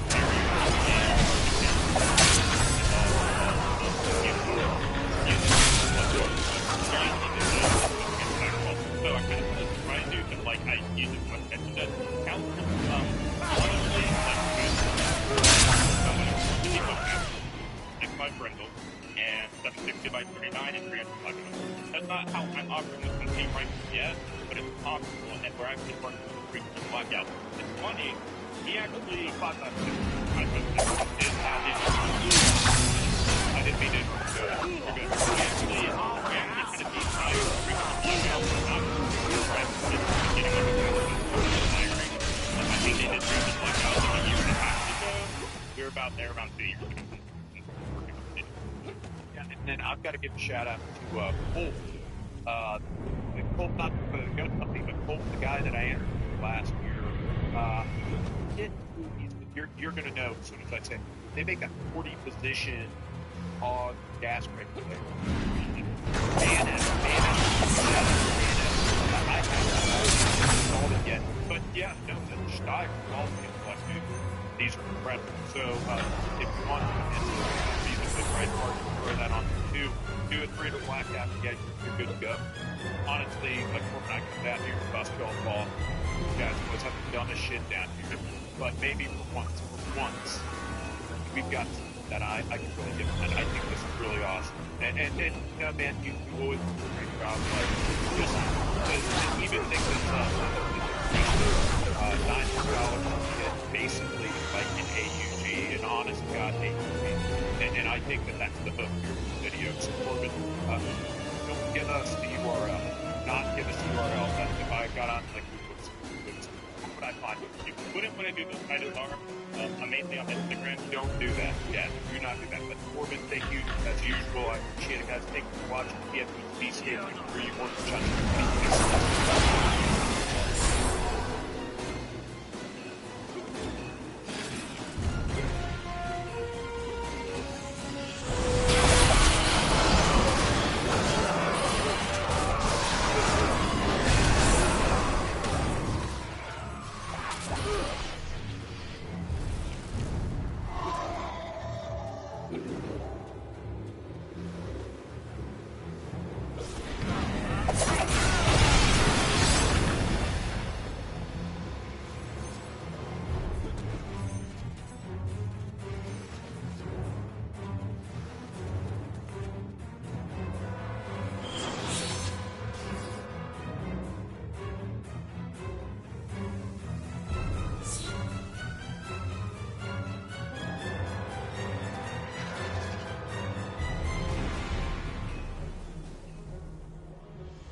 flames erupt from the abyss, you notice that the tear has been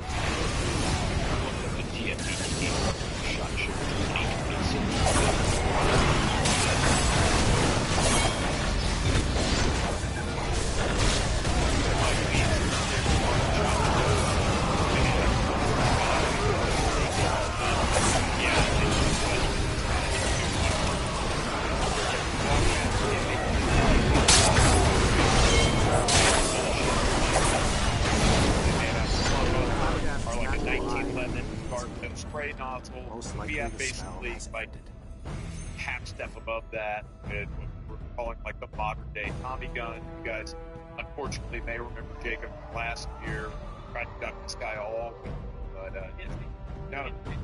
So I was sniffing for the smell of foods, and I didn't let you find me. Yeah, that. I'll let you have that one. That is fact. I salvage shop thing last night. I'm in rough shape. I'm not gonna lie to you. So my tolerance is minimal right now. So shape before that sound shop event. Yeah. Oh, that's right. Yeah. So we got stabbed last night. You know, I was certain the amount of alcohol and smell James Reed would have been the victim of tragedy. However, there was a nice fellow there, got an altercation, and luckily, Air Combats had a victim. So yeah, that was big news. Like everyone was talking about it this morning. Last night, some dude gets stabbed in Venetian but they were here for the concrete fest. Yeah, they were here for the concrete. I was trying to try a latte found shop party, and a fight broke out. Luckily, they were there with the tourniquet. I was there with these eight. Yeah, of course. SHOT Show is at the same time as Concrete Fest, whatever it is, and the Porn Convention. So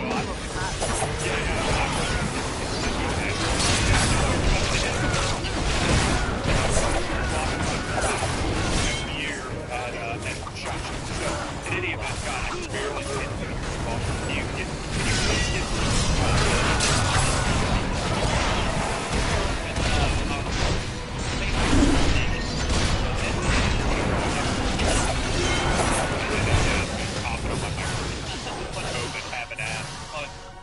So this is the Ps5 that has a CPSA 41 drum. He looks around With a SLS nylon lower. So I just went and actually talked to B&T. They were, I wanted to get clear to Carl, of course, before we put some drums in it. That man's toes. He'll kill him. Thank you. That's bad. He was okay with it. So we're gonna keep. We're gonna keep going. We're gonna keep doing the Swami drums because Center Fire said these pumpkin kits are gonna be drying up soon. So the Swami drums are going to be much more plentiful. So your GHM9, your APC9, your SPC9, we're gonna do some real awesome with it. And a certain trigger might also work in there. You know what I mean? Like make it go burn. But it's not we also have an XSD on here. Yeah, that's right. Carl can escape aside. What am I buying? That's what I'm trying to figure out. So we'll make the low, right? We'll probably buy the drums and drums as well. Dickhead, dude.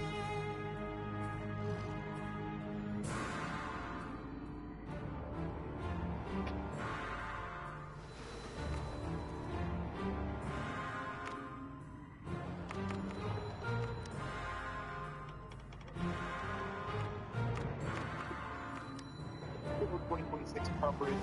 It is the end of January, which means it is like the Super Bowl for the firearms industry. We just wrapped up SHOT Show. You're watching one of my SHOT Show coverage videos. But it's not just SHOT Show coverage, it's Pro SHOT Show coverage. Thanks to the sponsor of my coverage, Pro Shop Cleaning, Lubrication Supplies. This is the stuff that I've been using lately in the shop. But they also recently acquired Orca Tools, and if you guys have been watching for quite some time, you know that Orca Tools are literally my favorite tools in the industry. So when they connected and reached out and wanted to help support the channel and do some partnership videos coming up with Orca Tools, it's like a no-brainer for me to work with them. So Orca Tools, Pro Shop Cleaning Supplies, we're going to hear more from them during the coverage. But SHOT Show was a good year. There wasn't a ton of new things where it was like here. But in this video, we're talking about handguns. But I would say the most exciting products for me at the show were handguns. So you're going to see them in this video. Now, that's not to say don't watch other videos. We also have one on long guns, accessories, and optics. There'll be a playlist. And then we'll hopefully have a live QA Friday. Whatever it is. Friday, 30. Yeah. What? Yeah, yeah, but yeah. From when? Last week? Ain't now. All the stuff that I thought would look cool or be cool, and either talk to someone. Yeah, that was right down the road from where I lived. Just. Yeah, did you know that South Carolina, they're finding out right there on the border of South Carolina and Georgia, it has better ground for peaches, and we actually can grow. So now we're South Carolina's trying to take over Georgia as had the best peaches. They're the ones we grow are sweeter than Georgia ones. Something to do with the soil on our side of the state. Yeah.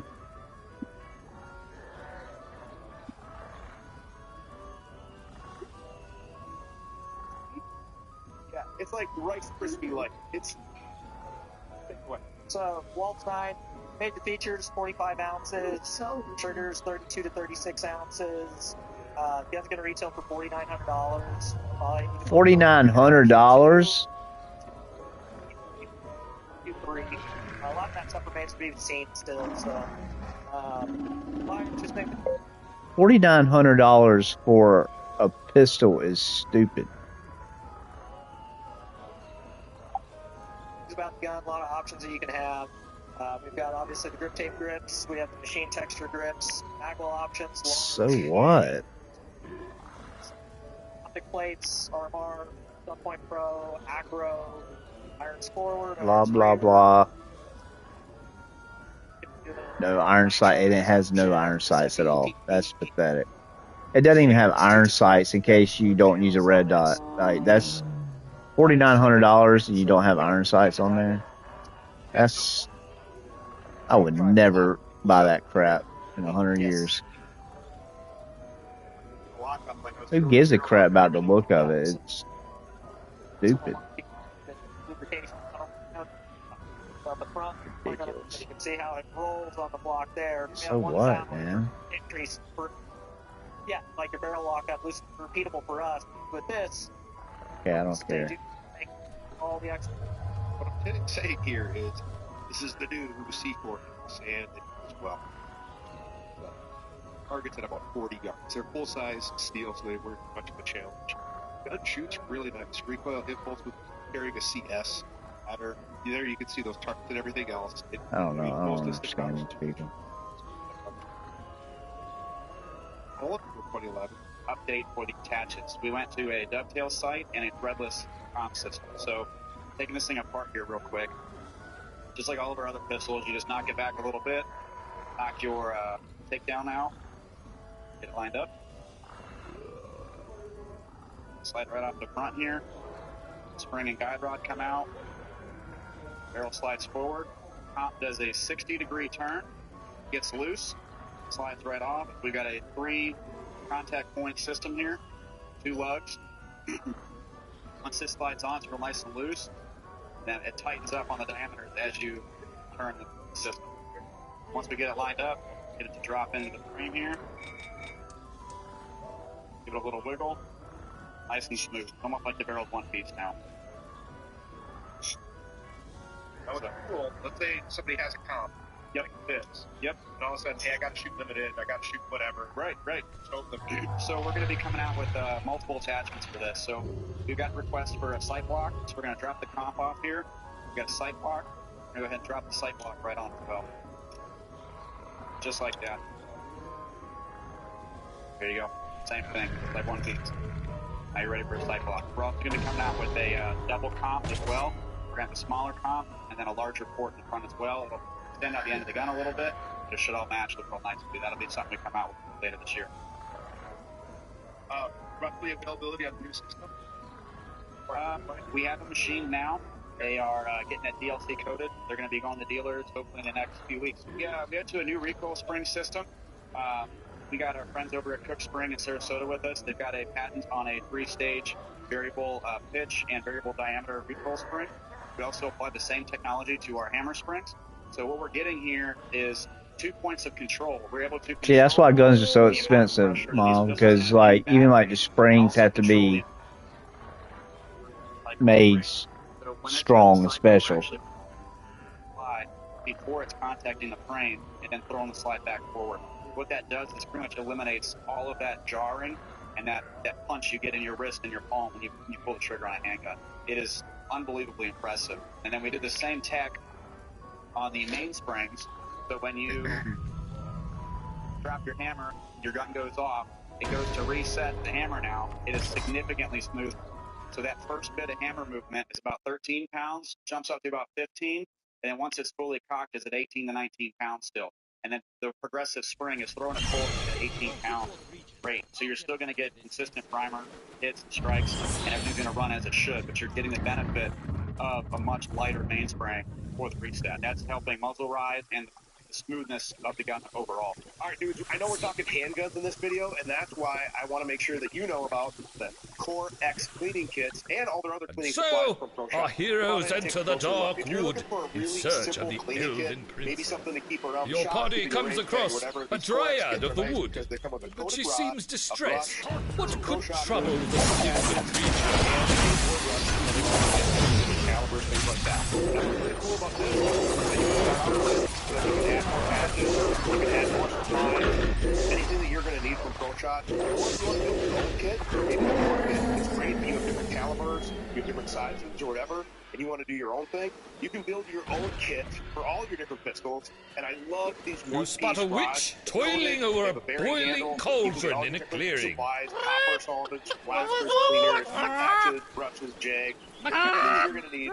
I want you guys to think of cleaning and Pro Shot in kind of the same thing. So when you think gun cleaning and maintenance, I want you to think Pro Shot. I can't thank them enough for getting me off the SHOT Show and their support. I use their product. You're going to see a lot of it in videos because it just works. Okay, so everybody was talking about you got to go downstairs and see the dragon. Literally. Go to a clearing and see. They're not just giant spiders. Did they spot you and make ready to attack? Searching through the spider's webs, you find the corpse of one of the princess's guards. Body is still warm.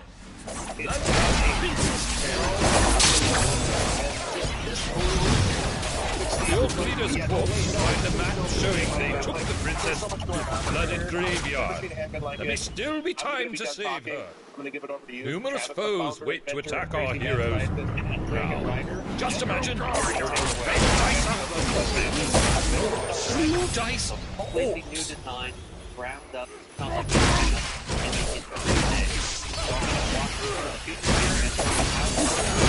why it works better. First thing you're going to notice that Dave pointed out, super low bore actions. Look at that thing. Low in the cabin, if you get it, which deeply undercuts the back strap. What that means is that you get your hands directly with that bore action. I think that's the one that has the built-in suppressor. I think that part's. The operating system. So we've got a bolt and a bolt carrier, not a slide on top. These are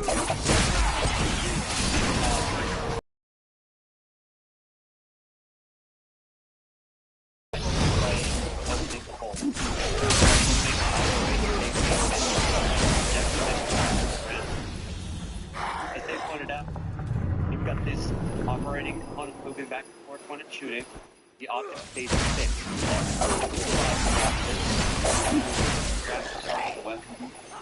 You've also the coolest disassembly. So things like down here.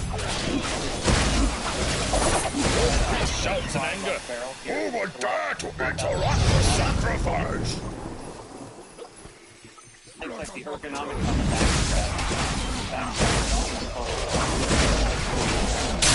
Dying breath, your priest of brooms completes the ritual and summons forth a pit fiend. Solid lockup on the bow.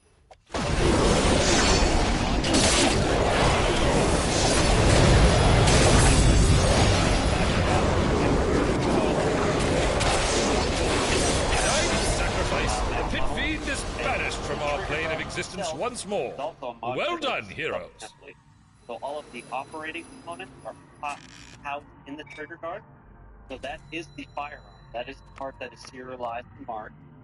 Which means that the chassis, the grip assembly, everything else can be changed out, removed, swapped, upgraded at the future. We can ship those components directly to the end customer. We were able to use the same sear geometry from a 1911-2011. So we've got a super short take-up, very crisp wall, clean break, very short over travel. When it comes to the reset, it's also a very short reset, tactile. So if you're used to shooting a competition or two 1911-2011, that's where you're getting stock with the Dragon. We also decided not to use a proprietary magazine. So this is running stock Springfield Echelon magazine. So we're shipping with 17 and 20 rounds. And also if you're in a capacity restricted state, you can get this with a 10 or 15 round magazine. Dragon pricing, which is this gun minus the optic, it's going to be 3,600 beans. Pick the colors, the textures, the backstrap, height of the bolt release. You can also add things on, like if you want the compensator or a threaded muzzle device here, run your suppressors, or if you want to add an optic, you can build that into your build out, and we'll be shipping that in 6 to 9 months. This is the ounce, my third bay. It's a semi-automatic pistol, holds 11 rounds of 22 long rifle. So this is the bolt barrel assembly. For the gun nerds among you, you might know what a lot of action is. That's what this is. So when you pull the trigger, see the hammer right there? That'll come up and strike the firing pin on the back of the bolt. Bolt and barrel retract together. The bolt gets caught in the back. The barrel comes forward. The bolt has an extractor on it, so the spent round stays with the bolts. The barrel gets all the way forward.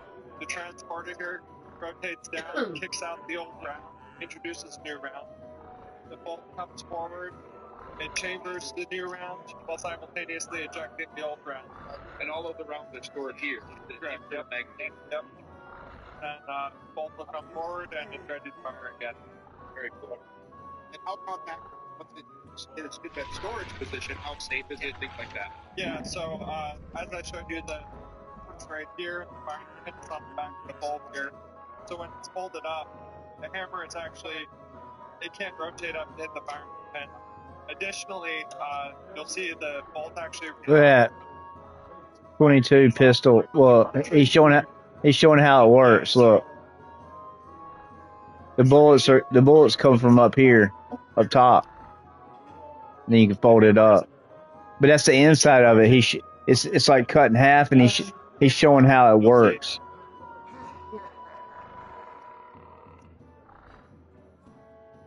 Even if you were to drill a hole in the back here and hit the firing pin, it's still what it. So it's very safe when it's folded. Yeah, this is the. Yeah. That's it right there. See?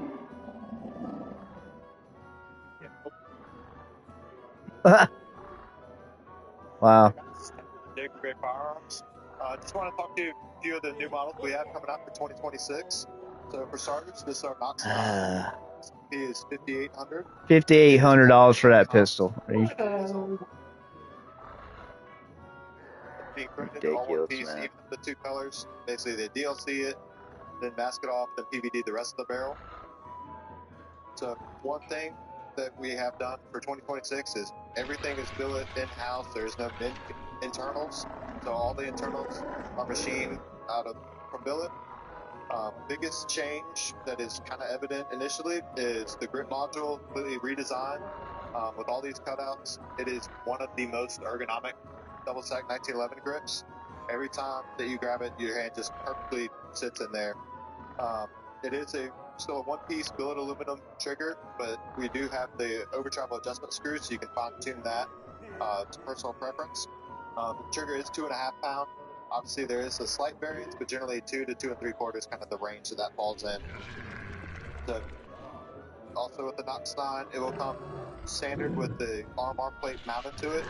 Down the line, we probably will offer a few different footprints, as well as potentially a cover plate for the iron sight Pierce out there. And it has a extended mag release. If you're somebody that doesn't like the mag release, the way that you grip it, you can always just unscrew the little button on there and have a normal functional mag release. Switching gears over to the Hex Pro. MSRP on the Hex Pro is $4,800, so $1,000 less than the Knox. Yeah, I hate to tell these people, but 500 years from now is not going to be. We won't be here 500 years from now. Years from now. What a idiot. Somebody wrote 500 years from now, these will be priceless.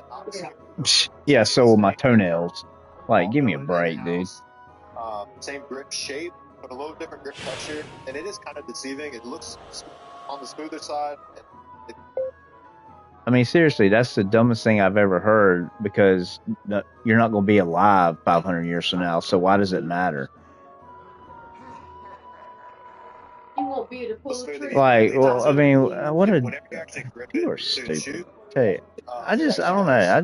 I can't believe how dumb people are. So $4,800 on this. Like $5,900 for a pistol. I mean, it's not even like I can understand for a military rifle or something, but I mean, you can get like I said, I can get almost a new motorcycle for that price. I just don't get it. And I guarantee you that it's not shoot that much better than a Glock. I guarantee you. People do competitions with Glocks. Well, no, they're just making fancy parts and they're throwing it all together, and then they're trying to bullcrap people, by making it look cool, and that's all it is. It just looks cool. On the end of the barrel. So this is a Commander size 1911. It is a single stack. You want to do it in a double Yeah, just put it on the stack on this gun, but also I got one smaller than that. Yeah, real steep. Yeah. Too expensive. Well, it is SHOT Show. So SHOT Shows where they show all the best of the best, but like, I mean, these. Oh wow, that gun. Now these guns, they look amazing, dude. But I don't give a freak how they look. 59. I ain't paying over $1,000 for a pistol. That's stupid. I got my 1911 10mm for it's regular 900. I got it on Black Friday sale for like $600, $699 or something. It's a Night Stalker 1911 10mm with a comp. That means it has a cutout on the front, so it reduces recoil. There's no way in heck I would pay. I can't. Dude, that's stupid. We have many excellent work. Perfectly flush, and then if you want to, bury it in your own. I'm so tired of this crap. The trigger guard as well. I'm never gonna get. The only reason I'm playing this is because I want to get Da Vinci companion, but I'm just gonna have to save my tokens, like these tokens right here, because super quick and seamless. +2 to all attributes. 3.5% power and combat advantage. That's freaking crazy, dude. What? And then you can do the utility and get +2 to all attributes. I don't know, that might be good. Or you want to go tan on one side, black on the other, or black here. Tan and gray. I just Duracoated my Glock, the lower part, gray, and then the slide is black. My 45, Glock 45, my Glock 30. This one's really cool. It's gray with tan rips. That looks really okay. So that's the color. 5.9, super flat. Rail. So yeah, we're really excited. Oh, how much is it? $6,500. Yeah, on those. That's stupid. It's been doing Beaver Tail is going to slightly emulate the Willowwood, and then it has an old school called the Thunder Ranch. Now on the Thunder Ranch, you could do it. It used to just be a government single stack. Now you could do it single stack or double stack, government or commander. And so we did this, developed it with the crew over at Thunder Ranch up in Oregon. They just wanted a no-nonsense, hard use, kind of their idea of like a work gun. And so it comes in this beautiful smoke nitride finish, big, thick, oversized serrations, front and rear. This one has our iOS interchangeable optic system, where you could run a dot on it, and then 19 rounds of capacity. And so, same kind of 19 thicker rounds. bushing and look. It's just meant to be like a no-nonsense. Stop saying no nonsense, dude. That has nothing to do with guns. Salespeople, dude. Like all the guns are starting to look the same though. So we decided we would make our own little iteration of it. What the heck is going on, dude? 1911s and I mean they look cool, dude, but they're just making them ridiculous. Like this is not my price range. I wouldn't buy, like I said, I wouldn't buy these guns if I stick to tried and true guns. Like if I get a 22, like I should show y'all. I need to do a video showing some of my guns. We're just talking about them because I can show y'all what you can get for less than $1,000. Like that's why my military veteran shenanigans channel is for, mainly to help people that are just getting into guns and showing them that they don't need to spend over $1,000 on a pistol or a rifle, and they can get an AR-15, an AK-47 that's actually really good. Like I don't buy any guns that I wouldn't trust. Like I wouldn't be to go to battle or go, crap hit the fan scenario. Like like any gun I have is, it's a good price, but it's also very good quality. So I don't buy cheap made guns. I mean, honestly, cheap made guns, there's not really many companies out there that have crap guns. There are some, but usually in the gun world, if the guns aren't good, they just go away. The companies go away. So you're not going to get like Glock. You can get a Glock for $500, especially used. And on certain sales, you can get one for $500. I still got my Glock 19 that I actually traded a police officer here where I live. I had a Smith & Wesson compact, and he wanted something smaller. I think he wanted for his backup gun, so he traded. So I got a police officer's gun that I know he took care of it, and it was clean. I've had it for over 10 years. It's a Glock 19 Gen 3, one of the best generations. Then I have a Glock 30 45. My favorite gun company is SIG, but SIGs are very expensive.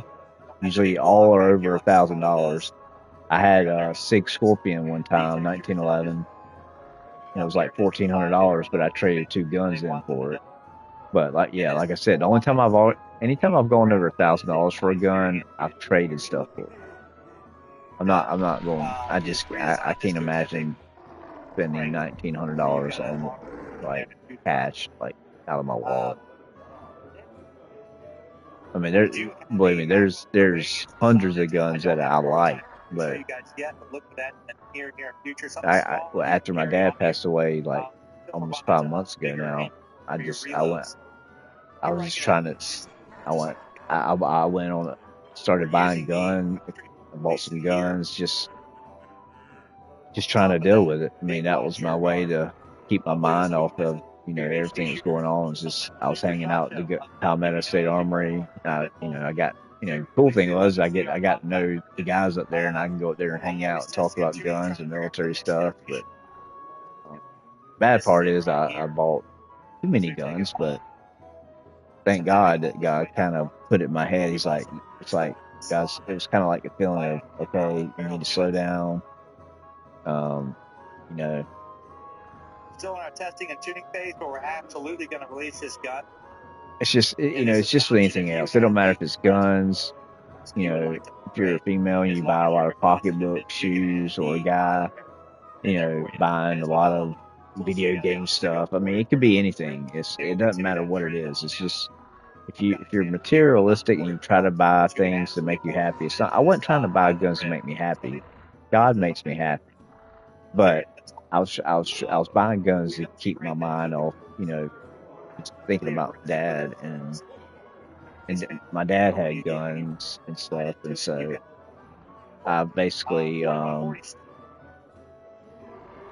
put a lot of work into my dad's Ruger 10/22 rifle, and so I bought a bull barrel, which is like a competition barrel. It's got a new stock on it with like a pistol grip. It basically looks like a AR-15 rifle. And I've got a long range scope on it. Was the blended beaver tail, the hand fitted parts, the expensive materials used. Like, this is the gun I got from my mom. I gave my mom for Christmas. Special sales manager for Vector Industries. We're pretty well known for It's our like- short stroke piston rifles. It's silver, silver and blue, 9mm. Holds, I think, 12 rounds. But it's compact, and it has on the back. I added this thing so she could pull it back easier. This gun is only $300 for $300. It's called the GeForce Rapture, and they make and so it's got Rapture written on the side, and has a Christian. I'm trying to find the GeForce Exodus. So I don't know if they're a Christian company. They're naming different guns after the Bible, like the Rapture is, when Christians get taken away out of the earth before it gets bad. And Exodus is a book of the Genesis. Exodus is the second book of the Bible. So I don't know, but they're called GeForce, and like you cannot find one of these right now. This is I paid $300 for this before Christmas, and these now have already gone up to around $500. But that's what I'm saying. It's because everybody found out this is one of the new companies on the block, and everybody found out this is basically looks like a Glock, shoots like a Glock. It even takes some Glock parts, but it feels amazing. It's really good carry size. I actually like the blue. Most of my guns are black and tan. That's like my favorite color scheme. You got access sight in the front. You got your standard blackout sight in the back. This is removable, so for those who want to take that rear sight off, you can take that sight off. We hold this production gun, to extremely high tolerances, so about 5,000 on both sides, so you can kind of see how smooth. You've got your standard grip pro. Is shipping to dealers, the ported model, or one of the things that diamonds. All these guns are just not. Slide. Here's the magic right here. We have optic ready. It's a Delta Point Pro footprint. A lot of different optics on the market. Fit that Ooh, that's DPP awesome. footprint. Sun, slot box, move fold, obviously. So they also have this. This gun doesn't fun to shoot in such a small down. It'll debuting or announcing that they're going to be in production with the Saber 11. They don't have any. Oh, the Saber 11, dude. PSA. I buy all my guns Palmetto State Armory now. Oh, dude. Pretty good. Dude, that is amazing. I might have to save up for that one. I'm not even joking because it's not over 1,000. What is this? The Palmetto State Armory. Oh, this thing looks sick. Black with 2 different types of tan. Debuting. And we're excited about partnering. This guy's not telling prices of anything. Bro, if you're going to do a gun video, how about get the prices or MSRP from people, especially guns from Palmetto State Armory that people can actually afford, not these stupid $5,900 pistols.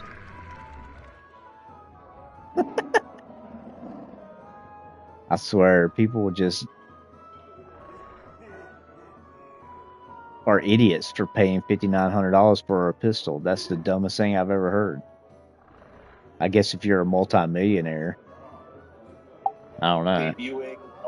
I don't know. Saber 11. Saber 11, yeah. Go check that out, guys. It does have the aluminum. It feels like it'll anodize. Saber 11. Check that out. It's affordable 1911 style. They have a nice mainspring housing that has the same texture, that blends in to the grip, and then the engraving. Like, Palmetto State Armory makes better weapons and just as good as weapons as anything that's in the $3,000 range. I'm a military veteran, and I just don't understand people that are against Palmetto State Armory. What it is that they're pissed off that you can get a great battle-ready gun for less than $1,000, and all these other idiots are paying $3,000 or more for a pistol or AR-15, which is complete stupidity. It's a waste of money. When you can have a lot more guns if you don't buy, overall, and then you can have way more variety of guns instead of having one $5,900 gun. But I think most of these $5,900 guns are probably for people that are millionaires or really rich, because I don't know anybody personally, and I'm a military veteran, and I know a lot of people with guns that collect guns. I don't know anybody that has a $5,900 pistol. I just don't. I don't. I don't know anybody. I'm trying to think anybody I know that. Now I know some people that have like $2,000 pistols. The serrations and everything are more. Like I said, my most expensive pistol was $900, 1911. Well, that is sick. Overall, Saber the 11. fit and finish of this gun are pretty good. I mean, there's a little bit of play between the slided frame, which is a pre-production model. Bro, shut up with the little bit of play in the PSA Saber 11. There's no play in that slide. You're just making that crap up because it's not the $5,900 or $3,500 guns that you were showing in this video. Palmetto State Armory does amazing weapons. I'm a military veteran. I know weapons probably way better than you do. And there's absolutely no play with that Saber 9. I think it was a Saber 11. The barrel lockup and fit is really... Saber 11 is just as good as any of those overpriced guns that you showed earlier. I would get that PSA any day over any of those other guns that are like 3,000 plus. It's just complete stupidity that people can't admit. Palmetto State Armory makes some of the best guns in the world right now. You can deny it all you want to, but and obviously you can see some. You can deny it all you want to, but people have been testing Palmetto State Armory guns, and they have completely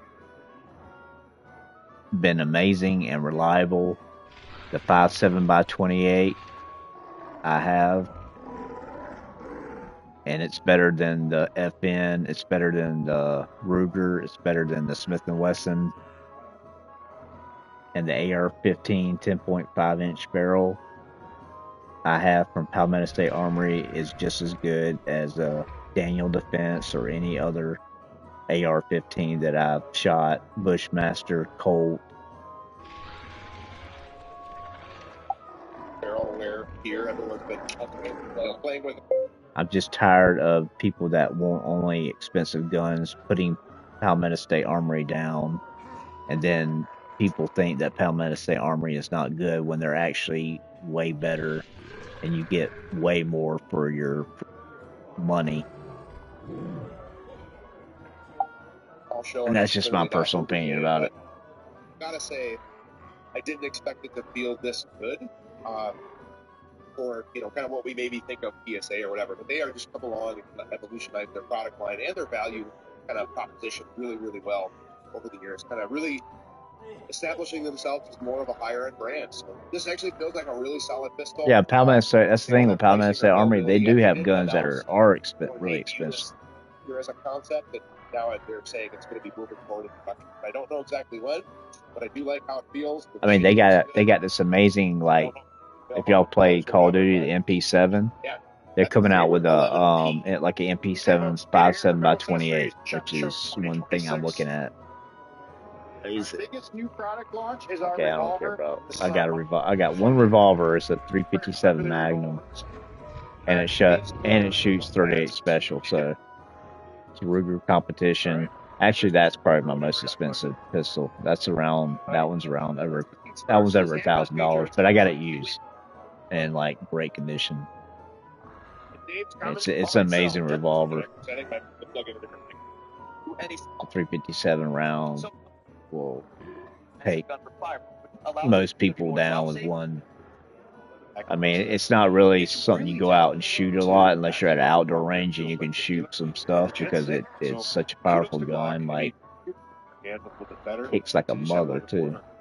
Recoil spring. Well, now they just did the 17, so thanks, Glock. Like I like shooting 22s. I like shooting AR 5.56. They're a little deeper, especially towards the top. When you get into like shooting AKs and stuff, they're, like I said again, the higher kicking rounds, the rifles. I'm looking for an outdoor range where I live. So that's good. The other thing with the Gen 6 is it is a different optics cut. They're saying it's improved. Gen 6. Obviously, there'll be different plates available. I still think the Glock Gen 3 is the best. They have so many upgrades. Like, you wouldn't believe it. You can turn your Glock into like a miniature like MP5. Like, you just put the pistol up into the thing, and it has a handle on it. It's like a body kit. Crazy. Desert Eagle. Yeah, like this guy right here, Life with OB. It's the guy, the black guy. I don't know if he's paramilitary or not, but he just buys like, I don't know how he has this much money. He buys crazy expensive guns. And so he's mostly like, I like watching his channel sometimes, but like sometimes I like watching channel. I like watching gun videos, or YouTubers that show stuff like Kentucky Ballistic's my favorite. He's just, Scott, the guy who does it. It's hilarious. Go watch 3 or 4 of his videos, Kentucky Ballistics. You'll be hooked on him. He's funny. I mean, he's just funniest guy on YouTube as far as guns. He shoots big. He has this full bore gun. It's like it shoots a bullet like this long. It's like an elephant gun. It's basically literally like a rifle cannon. It's more like an artillery. You put the shells, like I've said, it's like this. It's like a big around as a golf ball. The shell, like the bullet that comes out, and it's about 2 or 3 inches long. It's crazy. It's called a full bore. But he shoots big stuff. He shoots like crazy. Like he'll try to punch through like a wall, or like he literally has an old what you call it, the trucks that take money. The brain part. But he has he like blows up, tries to pierce all kind of stuff. He buys these zombie ballistic gels. He tries to shoot through. Like he bought this really big, like giant, tall, like gun safe. So he actually was able to shoot through it with one of his guns. Like, so he shoots. Like, I have a couple of his shirts, and it says like Wrist Breakers Club. He's a big dude, so he likes big recoil weapons. So. But he tests everything. He's got everything from Glocks. The other day, I think it was the other day, he did a pit, like it was like a writing pen, and it holds a 22 bullet, and you literally pull it apart, push it down, and you have a little handle, and it shoots one 22 bullet. And I looked it up; it's $1,400. It's called a Stinger pen.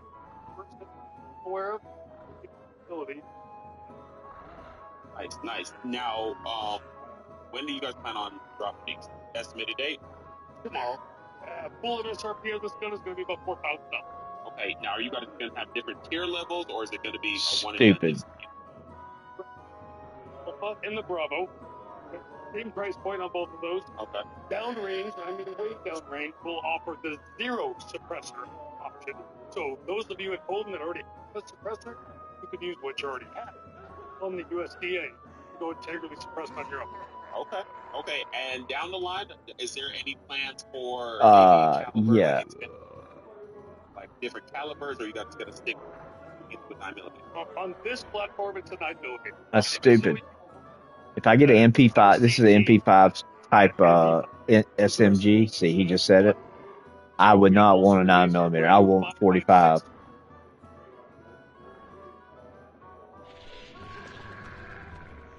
Ready, so there's more coming. Okay, we'll keep an eye out. I appreciate the time. Roger. Thanks for coming up. I'm over here at Boggle Arms, and I got DJ with me, and he's going to give us a brief description about the new products they got coming out for 2026. Go ahead, take it away. All right, so what we have here is our remix that we released last year, right? But as you can tell, we have a gun that's pointed at each other. So we have our now fully left-handed model of the remix. It is not I'm left-handed, so that's why I laughed when he said fully left-handed model. I hate that guns aren't. Every gun should be made for right-handed. I'm sorry, but there's a lot of people that are left-handed, and it's completely. I can't stand companies that don't do that. That's the bad thing about 1911s. That style pistol is like a lot of companies don't do the left-handed. And you have to, like, when I rack one, the hammer is back, right? On a 1911, it has a hammer, not like a internal hammer, like a spring hammer, like a Glock. It has the actual hammer, like that goes when you. So when I rack one, so because when I'm carrying, I always put one in the chamber. So basically, the hammer is back, and so basically, if I pull that trigger, it's gonna fire. So on the 1911, it has a safety that you push up, and it basically locks that hammer and that slide from doing anything until you pull that. So basically, you just pull that safety down, but the safety's on both sides on my 1911. So it's like exactly the same on both sides. But there's a lot of 1911s only have it on the left side, or on the, it's just, I don't know. Which I want to be able to use my thumb on my left hand. So I want the safety on the right side. See what I'm saying? Or the magazine release, I want it on the right side because I'm using my left hand and my thumb does everything. Release the magazine and also pushes the safety down. So I don't want a gun where the safety's only on the left side or the magazine releases on the side. I mean, I could just use the guns I do have like that. I just use my finger. No good way to point this, so sorry for everyone I'm pointing guns at. But this is our newest version. We're going to offer this, obviously, in Coyote Tan, black, and you can see we have a lot of options. When you make a gun that has these many accessories, you can change grip panels, finishes, a lot of options with this gun. And, like I said, it takes 320 mags. It's fully ambidextrous. That's the number one problem with collecting guns is the price. I mean, even when, talking about cheaper guns, kind of a reduction. Ooh, the 4-inch model. But a little bit smaller. It's just these guns they're showing. They're all like. Slide back without having to manipulate over here. 4-inch gun, full barrel, target crown, like the rest of them. All the reliability of a 211 that we've seen in the GTOs, which is obviously our open gun models. Ooh, that's it. Our nightshade Gray, black, and anodized blue. Custom, or not so custom price. You can do a lot of cool things to it. Quicksilver, this one's obviously a pretty neat look. These are obviously separate grip panels. They can be changed. You can go with lighter texture here. Our GTO texture is a little bit more aggressive. These are actually lock grips on the Equinox gun. So you can accessorize it. And of course, they're all optic ready, and they are incredibly reliable. All Series 80s parts, although you wouldn't know them from pulling the trigger. The triggers are incredibly light, good reset, clean, but Series 80 safety, so you don't have to worry about not being drop safe or a muzzle down drop. So now are there Series 80 safeties in all of them? All of them. Okay. Yeah. In fact, these guns pass the same drop test requirements as our P320, P365. We do 26 orientations at 6 feet on concrete instead of the industry standard 4 feet rubber mat at 6 orientations. So we've abused these guns to make sure that you can abuse them in the field. You'll never find a more tested, beat to death 1911 high cap than you will on this one, because we test things a little different here. Oh, these are SIGs. Oh. Yeah, never mind. These are going to be 2,000 plus.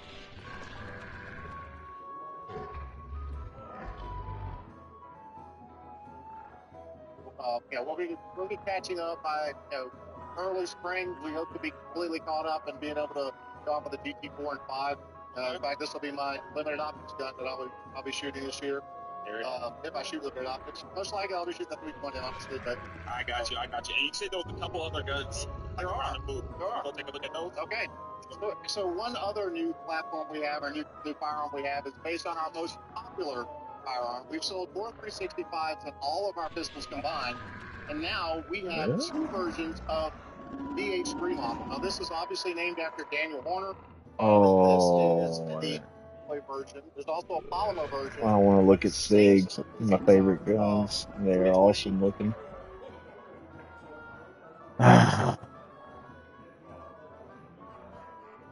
Navy SEALs use the P226 6-hour. Don't lose any muzzle velocity. You get a full 3.7-inch barrel, and you get a light slide. I mean, the gun itself is it's almost like the 320 AXT Legion, same grip, same feel. It's just obviously been doctored up a little bit to make it more DH3 adjacent. And we do it two ways, alloy and polymer, so lots of options. The DH3 365 is probably... I almost bought a SIG Legion, which was like $2,000 something, but that's I'm so glad I didn't. I would have kicked myself in the face. Polymer gun will be around $899, and the alloy one will be about $1199. Oh wow, under $1,000, $899. 365 Legion. Nice. Okay, that's awesome. Take us around and show us the gun. Absolutely. Thank you. We're here at the Beautiful Shop Code 146. I wanted to show you guys the new DC9. HK overrated. Overrated. I mean, they're a great gun. HKs are great guns, but I would go with SIG or even Glock over HK. But you got people that are just loyal to that brand because of their brand. But everything HK makes is great, though. I will say that. But like I said, a little pricey, but not as bad as some. All right, so I'm over here at Let's Bear, and oh, Let's Bear. No way I'm looking at this stuff. Chambered in 223. 223. Okay. 6X. Wild chamber. Going on. Below that's our cruiser model. So this is the cerakoted version. It's with the synthetic buttstock. Barrel front forend. Got the carbon fiber barrel again. Oh. With field ethos team. And that's 4570. That's the H1 series right here. Both of those there. Oh. She's pretty excited for us. Here you have the H1X. Henry lever action. Why in the world they got a freaking small pistol red dot on a freaking lever action rifle? That's a range. You need a range. You need some kind of magnification, not a freaking red dot.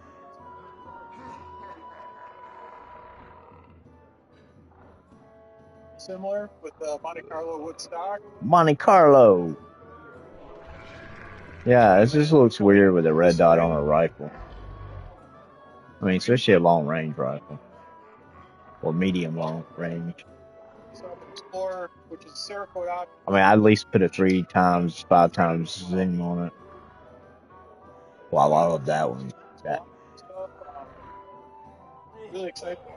Definitely. And you said the majority of these are expected to be released around the springtime? Dude, they got a wood with a desert tan, like military desert tan, and with the wood. Oh, it's so pretty. Yes, guns are pretty. I think guns are like artwork to me. Like I'm saying, I like these $5,900 pistols. I think they look amazing, but I think it's ridiculous the price they're charging. So this one is 5.56, and then over here with the M4, this is also 5.56. This is the 11.5. Yeah, I would never pay the price for a Colt 5.56 AR-15 when you can get a Palmetto set. I got my Palmetto State Armory 5.56 for $600. AR-15, 10.5-inch barrel, which is 6 inches shorter. So it's awesome. 11.5-inch barrel when it's going to be at 16.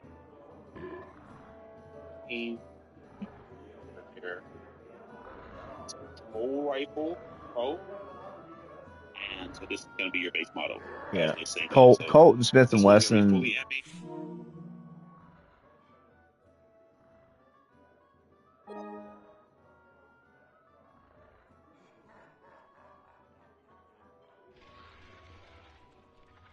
Like, even like if you get a Palmetto State Armory 16-inch AR-15, which is the actual normal size barrel, I actually had that one, and I traded it in to get the smaller one barrel, but you get the Magpul stock and you get the Magpul sights with it that are $60 just for the iron sights. You get it free with the Palmetto State Armory AR, which is amazing.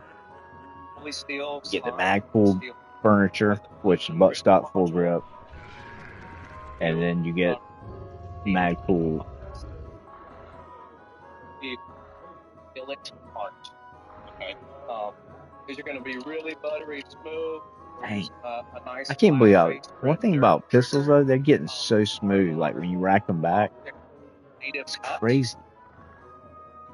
A nice wing detail, as you can see right there, so your optic's not hanging over the slide. I got you. Yeah. Okay, and you said calibers. What calibers are they going to be? So our initial launch version of this, we're going to 9mm. With a 10mm going to be following it sometimes. So they're going to come in different colors. I see it. 10mm is probably one of my favorite rounds. It's like a 45, but it's more powerful, faster, a faster bullet. But the size is like in between a 40. The size of the bullet's in between probably a 40 and 45, I would say, maybe. You're looking at 3,500. 35. Okay, so the finish is not going to matter on the correct. Yep. Come over here. Also new for $3,500, dude. That's just stupid. It's been in the lineup for a couple of years now, and it was time to give it a refresh. So I don't know, man. Like I remember like 20 years ago when I started collecting guns, probably. Like the only time you would ever pay $33,000 or more is for like a custom, handmade 1911 with all kind of engraving. There wasn't hardly any pistols that were over 3,000 unless, like I said, they were special editions. But now it's like all these companies are making all these crazy expensive pistols, man. It sucks. But then you do have a lot of good pistols that are, like I said, like the one I just showed y'all, G4s. Glock is still a good price. SIG, you can find some SIGs that are actually good price. Ruger's a great brand, dude. Ruger's one of my favorite overall. They make great bolt action. You can get a 308 rifle right now used for $250, $600 new. So you can get bolt action rifles, sniper rifles. You can get. They got every type of pistol you can imagine, anywhere from a 9mm, 22, 5.7 by 28, 45.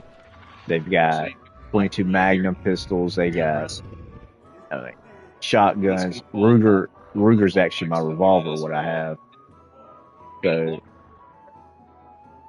yeah, Ruger's a great brand, a great company, and they're not budget, but they're like everyday. I mean, most people can afford a Ruger.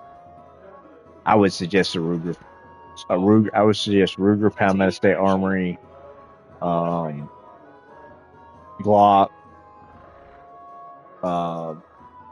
some of the Smith & Wessons like the Shield, Canic for anybody wanting to buy a new pistol. If I was somebody and they want to know what the first pistol they should buy, I would tell them a Glock, honestly. Because there's so much you can do to it. There's so many. You can get it. You can get all kind of colors, all kind of sights. The Glock has more accessories. You can turn it like you ought to see my Glock I have now. It was just all black at one time. Now I'll have to show you later on like what my Glock looks like now. It's totally different. I ended up getting a barrel that's serrated so I could put a suppressor on it, because mine just came with the regular barrel. So I got upgraded the barrel. I've got upgraded night sights, tritium glow, like they glow all the time. I've got a desert tan lower frame instead of a black one. Yeah, I've changed. I've done. I've got the U.S. Coast Guard back plate and did on the plate on the magazine.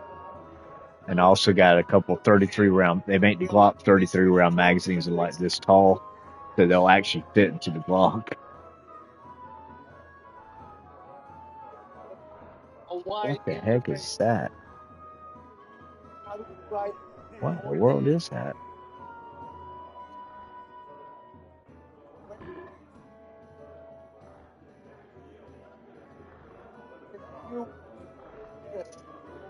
Best kit for limited optics division guns, the Pyrus optical kit called Open Guns.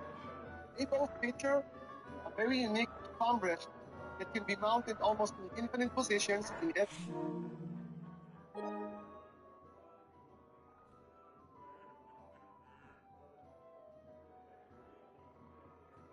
palm rest kit can also be mounted on both sides of the gun to accommodate right-hand or left-hand shooter's gun, the shooter. What they differ is the Pyrus optical system also integrates our BAO optics system. That's a crazy looking gun. That's a competition gun. Has the same compass model, but again it integrates the portion. These two will be available in a month or so. Pricing will run you $80 for the compass kit and $150, $150 for the optic mount. I'm gonna get this from him because we're filming. This is the 2026 Fireball. This is a race gun, my friend. These competition guns are pretty sick. Now, I don't have a problem with expensive competition guns because usually you get a sponsor. Like people shoot for Glock, SIG, Smith & Wesson, every company. You know, they provide the guns, and it's like any other sport like golf. They have Nike, all the other brands that basically buy them all the stuff they need. So $5,900, you basically get it free if you're sponsored by one of these gun companies, which is awesome. Because these competition guns are freaking crazy looking. Look at this, Mom. See how crazy that looks? That's a competition gun. Look how big the bottom part is where the magazine goes. Yeah, that's so you make sure you're not gonna miss it. And it's got a see it. I don't know. But see that little thing on the side right here? It's to rest your thumb on it. That big thing on the side right there.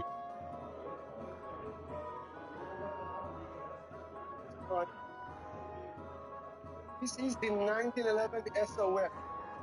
Yes, a single stack. SOF. Oh, sure. I thought this was running away. That's all the bells and whistles you come to expect from Bull Armory to the cheap standard from the EDC and top models. 24 overall, 9 mid only, flash and count barrel, 4 witness sights, the PAO optic system is for shipping 3 plates, RMR, DPP, and RSC. It has hit and grip, tactical magwell. It will be available in both stainless steel, black PVD, in both a regular version like this one or a pro version. And as you come to expect from Bull Armory, if you see the pro designation, it means it is ported. This one is bead ported, very effective. For a classic gun, we believe it fuels the niche in the market for people who unfortunately reside in restricted state, right? So why get a double stack gun with a restricted mag when you can run the OG? Yeah. Right? So pricing we're running for both of the colors, $19.50 for the regular version and $21.50 for the pro version. Oh. And I still have you TACOM. The most anticipated model we ever had was supposed to release late 2025 at the end of the year, was slightly delayed. I'm sorry guys, thank you for your patience. It is coming soon, Q1 of this year, and now it's been upgraded with the link to the system, a new magazine, release button, and a new mag roll. If you want to learn more about Bull Armory content and more coverage from SHOT Show 2026,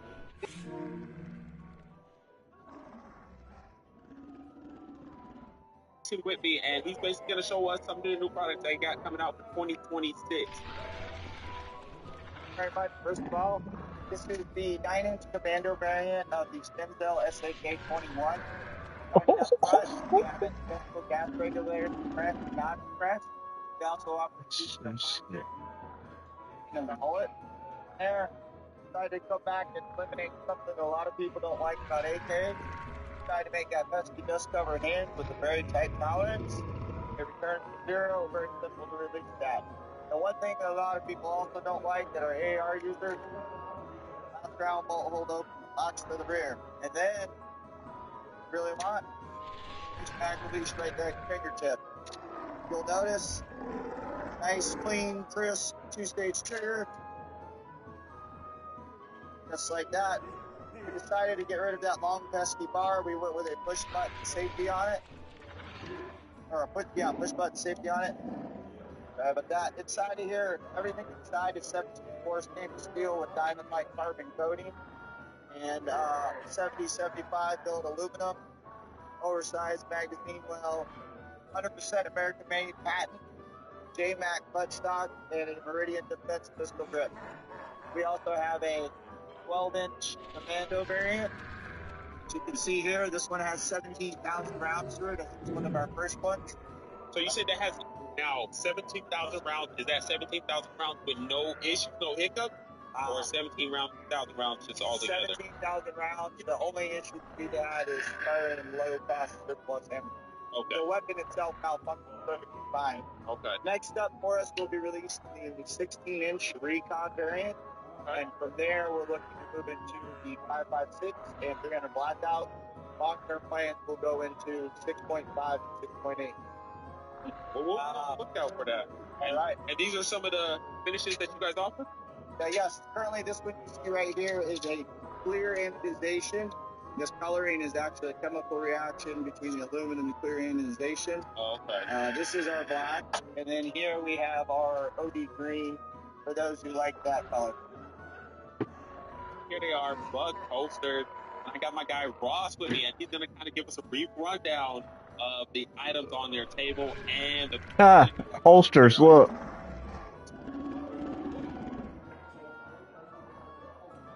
that they're able I need to remember. I need to remember this company because I'm always trying to find. Seems like I'm trying to find a holster or something, especially with lights. Look at that.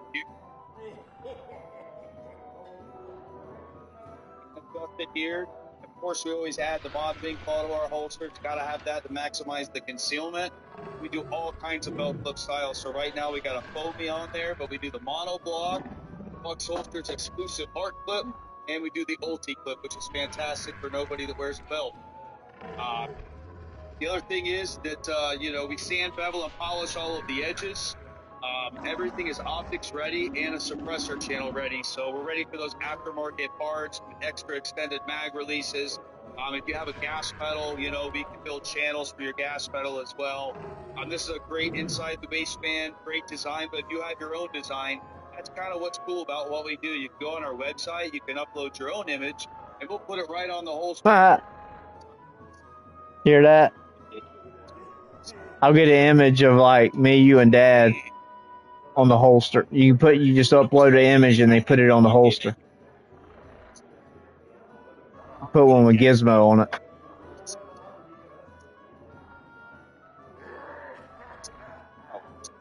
The amount of, if you guys look at the detail on this holster, they can customize the inside of it. I think that's kind of knocking it out the park. And then that click, that positive click, let's hear it one more time. Here it is. The thing's not going nowhere. Special edition shot show holster that all the hey, look. That's the name of their company. It's black and green. It's buck holster. So that's their custom, their special edition for the company. It's red and black. I mean, black and orange. Another black and orange thing. Black and orange. I've seen her things seem to be going black and orange.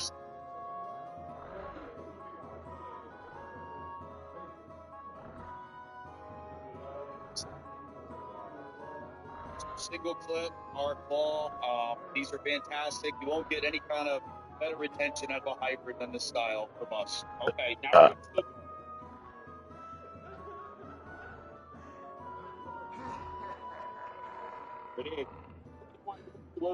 what would be the best way to contact you guys?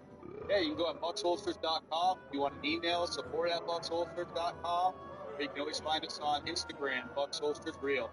There it is. Well, once again, I appreciate it, Ross, for you showing us around. Thanks for calling us. If you want an email, support at bucksholsters.com. Or you can always find us on Instagram, bucksholsters. Bucks holsters. There it is. Well, once again, I appreciate it, Ross, for you showing.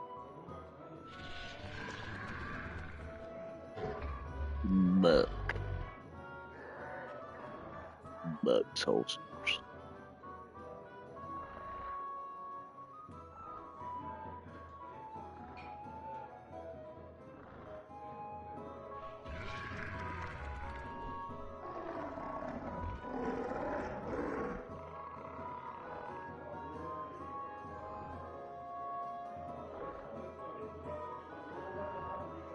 I bet they're gonna be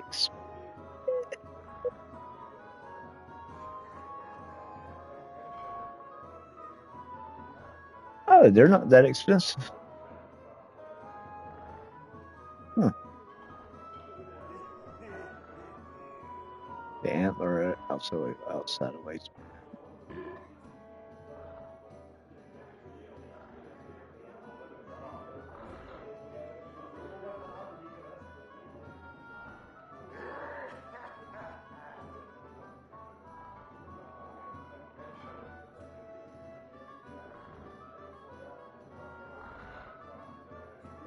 Oh.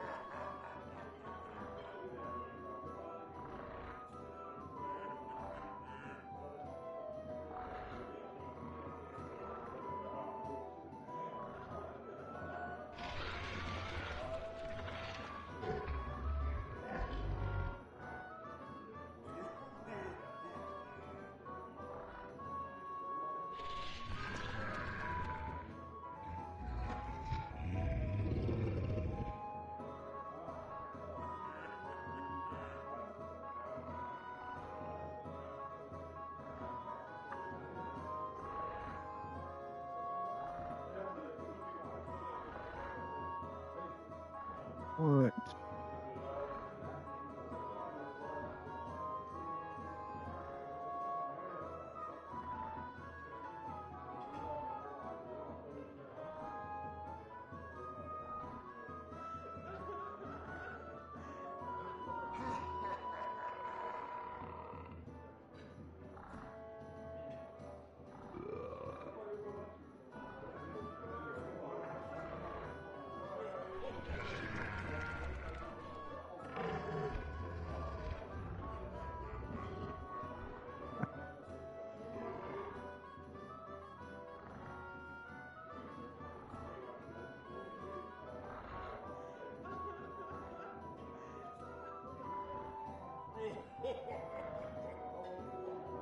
Oh.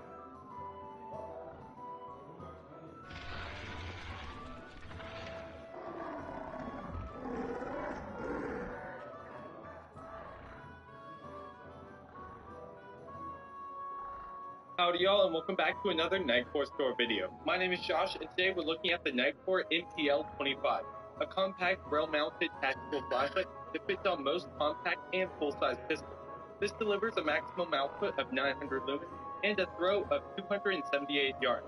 With a peak beam intensity of 16,000 candelas, the NTL25 provides an intense spotlight and ample floodlight simultaneously, offering clear visibility of both distant and nearby surroundings. Wow. Tactical scenario. There's also a plethora of quality of life features that help with the safety and effectiveness of the firearm that NTL25 is attached to. So without further ado, let's go ahead and check this light out. And now unboxing the NPL25 up here on the table. First off, we have the NPL25 itself, and it comes included with its 500 milliamp hour battery. You have your safety warnings up here as well, and then the charging cable, and your screws, the Glock tooth, and an Allen wrench. Alright, and now let's take a close-up look at the MPL25. This has the UHI-20 emitter coming from Night Lab, which is the emitter specifically designed for Nightcore flashlights. And over here on the left side of the light is the tightening screw, and then to the left of that is going to be the rail adjustment button. So whenever you press it in, the teeth drop. So that way you can adjust the little tooth up here. And then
Okay.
Come on.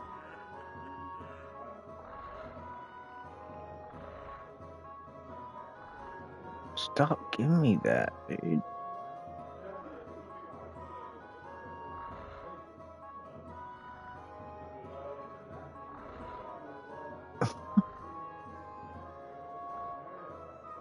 Dude.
What?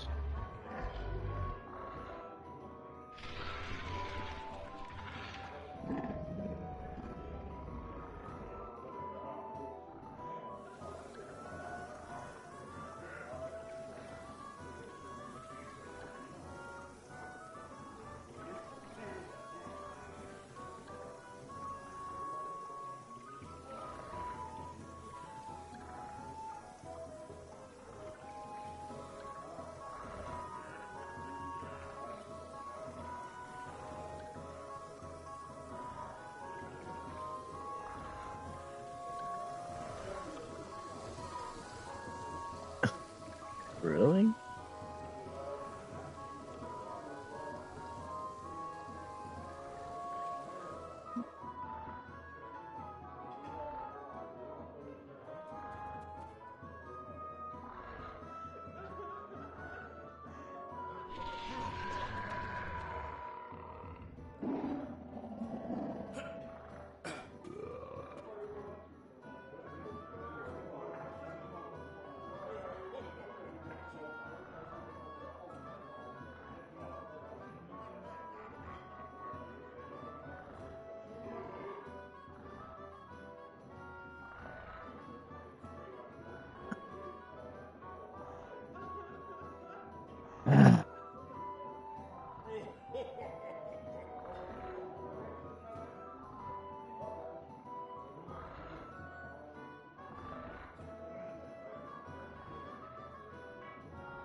Well, that was a quick fire.